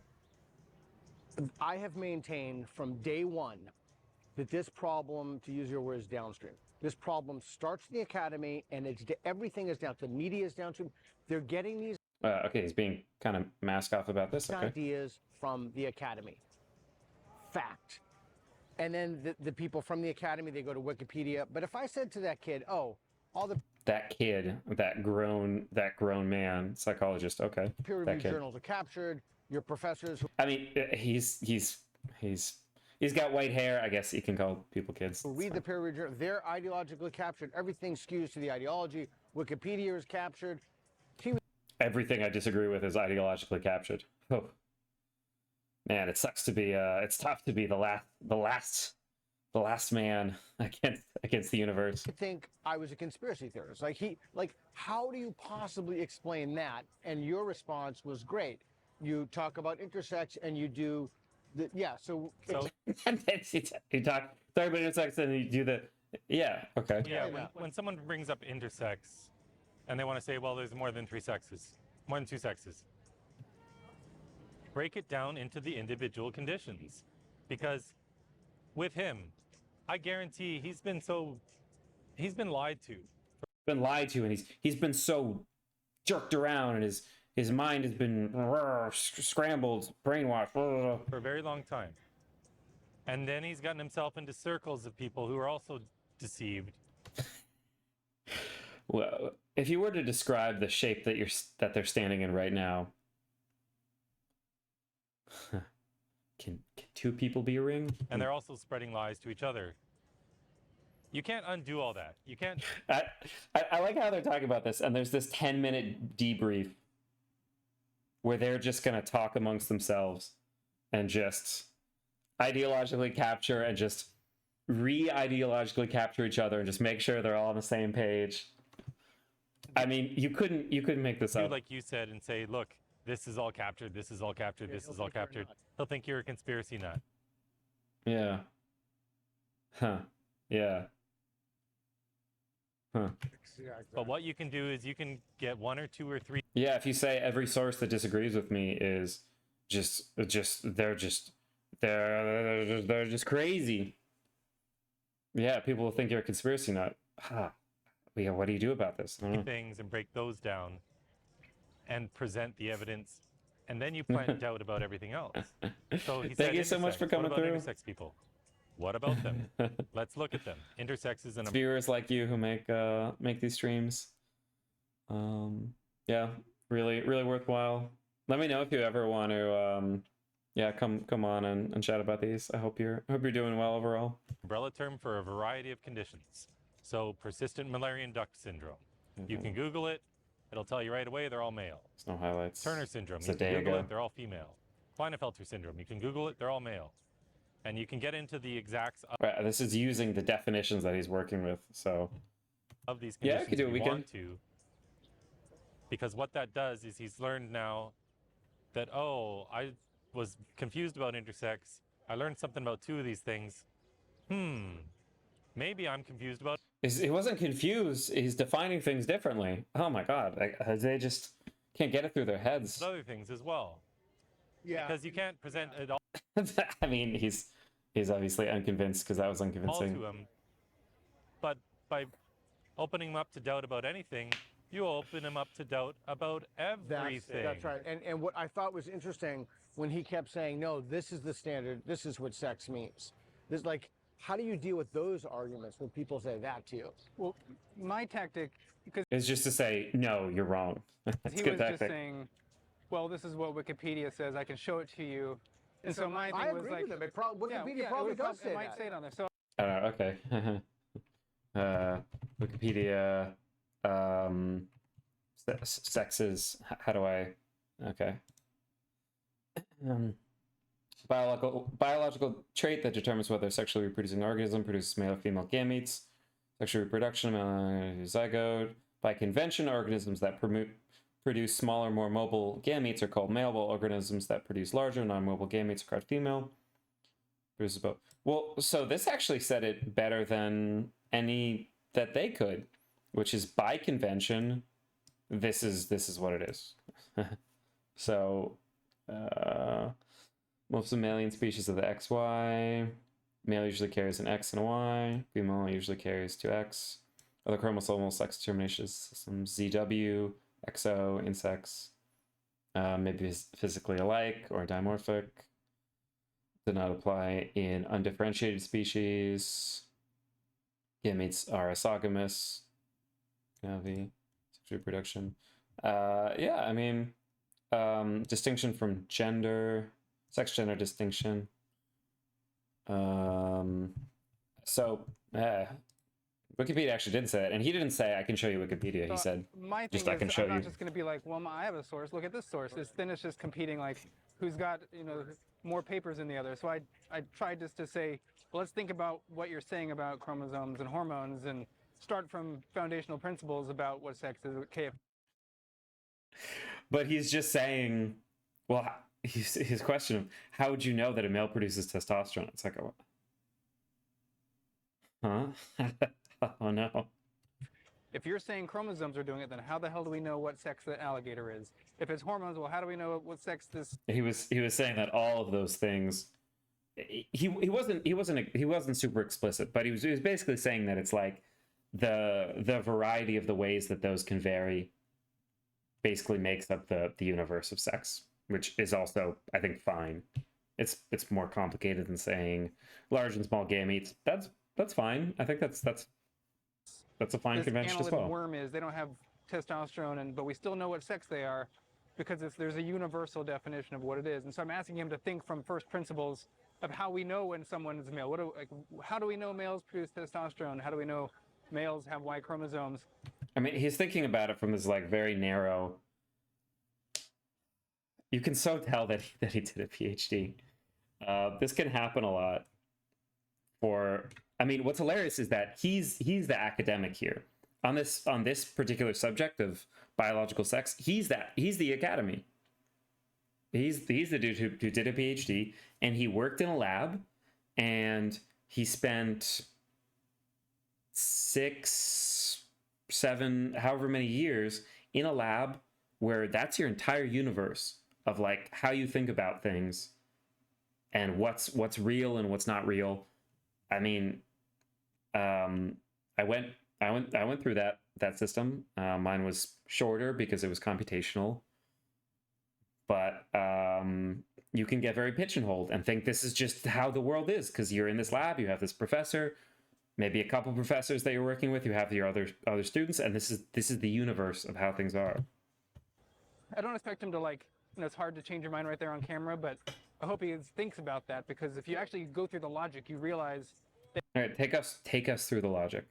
Take us through the his logic. definition of wanting to splay sex out into a bunch of characters, it all relies on the definition of gametes. Okay.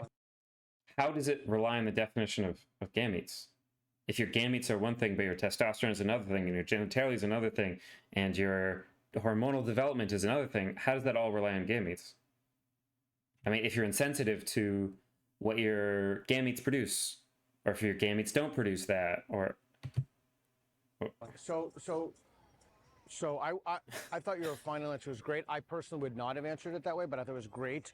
What do you do? Okay. Like, what is the response to, well, My final answer? yeah, like, well, you have your ideology, I have my ideology. Like, No, yours is wrong and evil and bad, and we have to get rid of it, or the whole world will fall apart. That's a good Yeah, response. so you're I don't pushing think an that's an ideology. ideology. Sure, but you know what? For the purpose of that conversation, sure, you can say I'm pushing an ideology. So what is my ideology then? My ideology is saying that children are just fine as they are, and that they don't need drugs or scalpels to be their true selves. Yours is that some of them are born wrong, Right. and they do. Yeah, or injections. I mean, this is an appeal to... What is this an appeal to? It's an appeal to what sounds like kind of a common sense or humane position, but I mean, children do occasionally need medication or sometimes even surgery to be okay. That there's a profession called pediatric surgeon. What do you think they do all day long? Surgery on children. I mean, it's mostly like it's not all surgeries, it's like consults too, whatever, but Do need to that be cut up. exists. So we can have competing ideologies all day long. I'm fine with that. If you want to call evidence-based medicine an ideology, Right. okay, let's go with that. Right. I'm for evidence-based medicine, you're for whatever you're for. So. Correct. Okay. But it's not worth butting heads back and forth. Okay. It's good to be able to say that in retrospect. But we did definitely plant seeds of doubt. Yeah. I saw it. Absolutely. It's not, when I looked at him, I saw it in his eyes. Uh-huh. And also because he's a psychologist, he said. So when you're talking to someone, take into account what they know about the world. I guarantee he knows that social contagions exist. Yeah. You can't become a psychologist and not know that.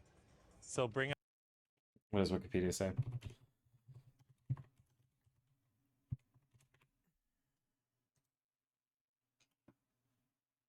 Behavior, emotions, conditions spreading spontaneously through a group or network. Discussed by social scientists since the late 19th century. Although much work on the subject was based on unclear, even contradictory conceptions of what social contagion is, so exact definitions vary. Some scholars include the unplanned spread of ideas through population as social contagion, though others prefer to class that as mimetics, known as social contagion, to be understood separate from the collective behavior, which results from a direct exempt to exert social influence. Behavioral contagion, emotional contagion.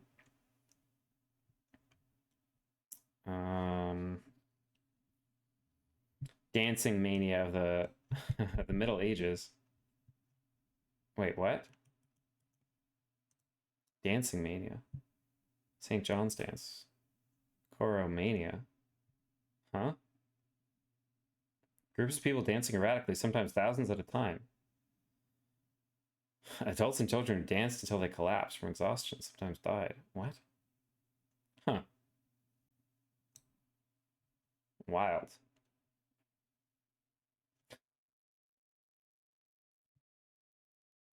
Okay, I'm gonna read more about that later because that's crazy. Okay, interesting.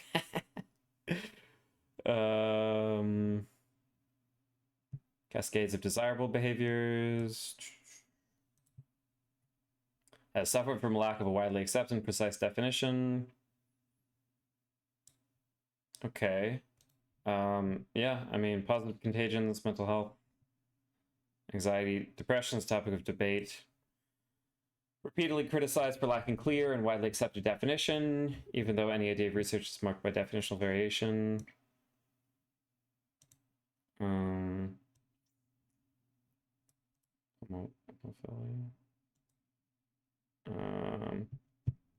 But I mean, there's a particular study that they cite.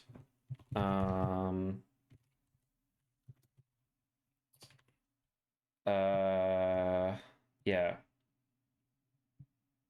Rapid, yeah. Fears of social contagion used to support anti-transgender legislation not supported by science. Evidence undermines rapid onset gender dysphoria claims.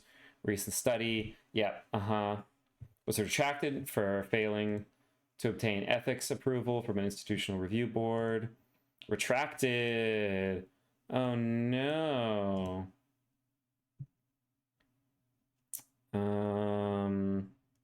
Yeah, I mean, this is just American Psychological Association, APA, 61 other healthcare providers organizations signed a letter denouncing the validity of rapid onset gender dysphoria as a clinical diagnosis. Steadily growing body of evidence demonstrates that it does not reflect transgender adolescents' experiences and that social contagion is not causing more young people to seek gender-affirming care. Still, the concept continues to be used to justify anti-trans legislation in the US. So,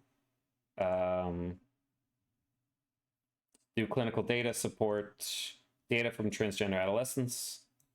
Support the phenomenon of rapid onset gender dysphoria? Based on some conclusions, no. Conclusion. Did not find support.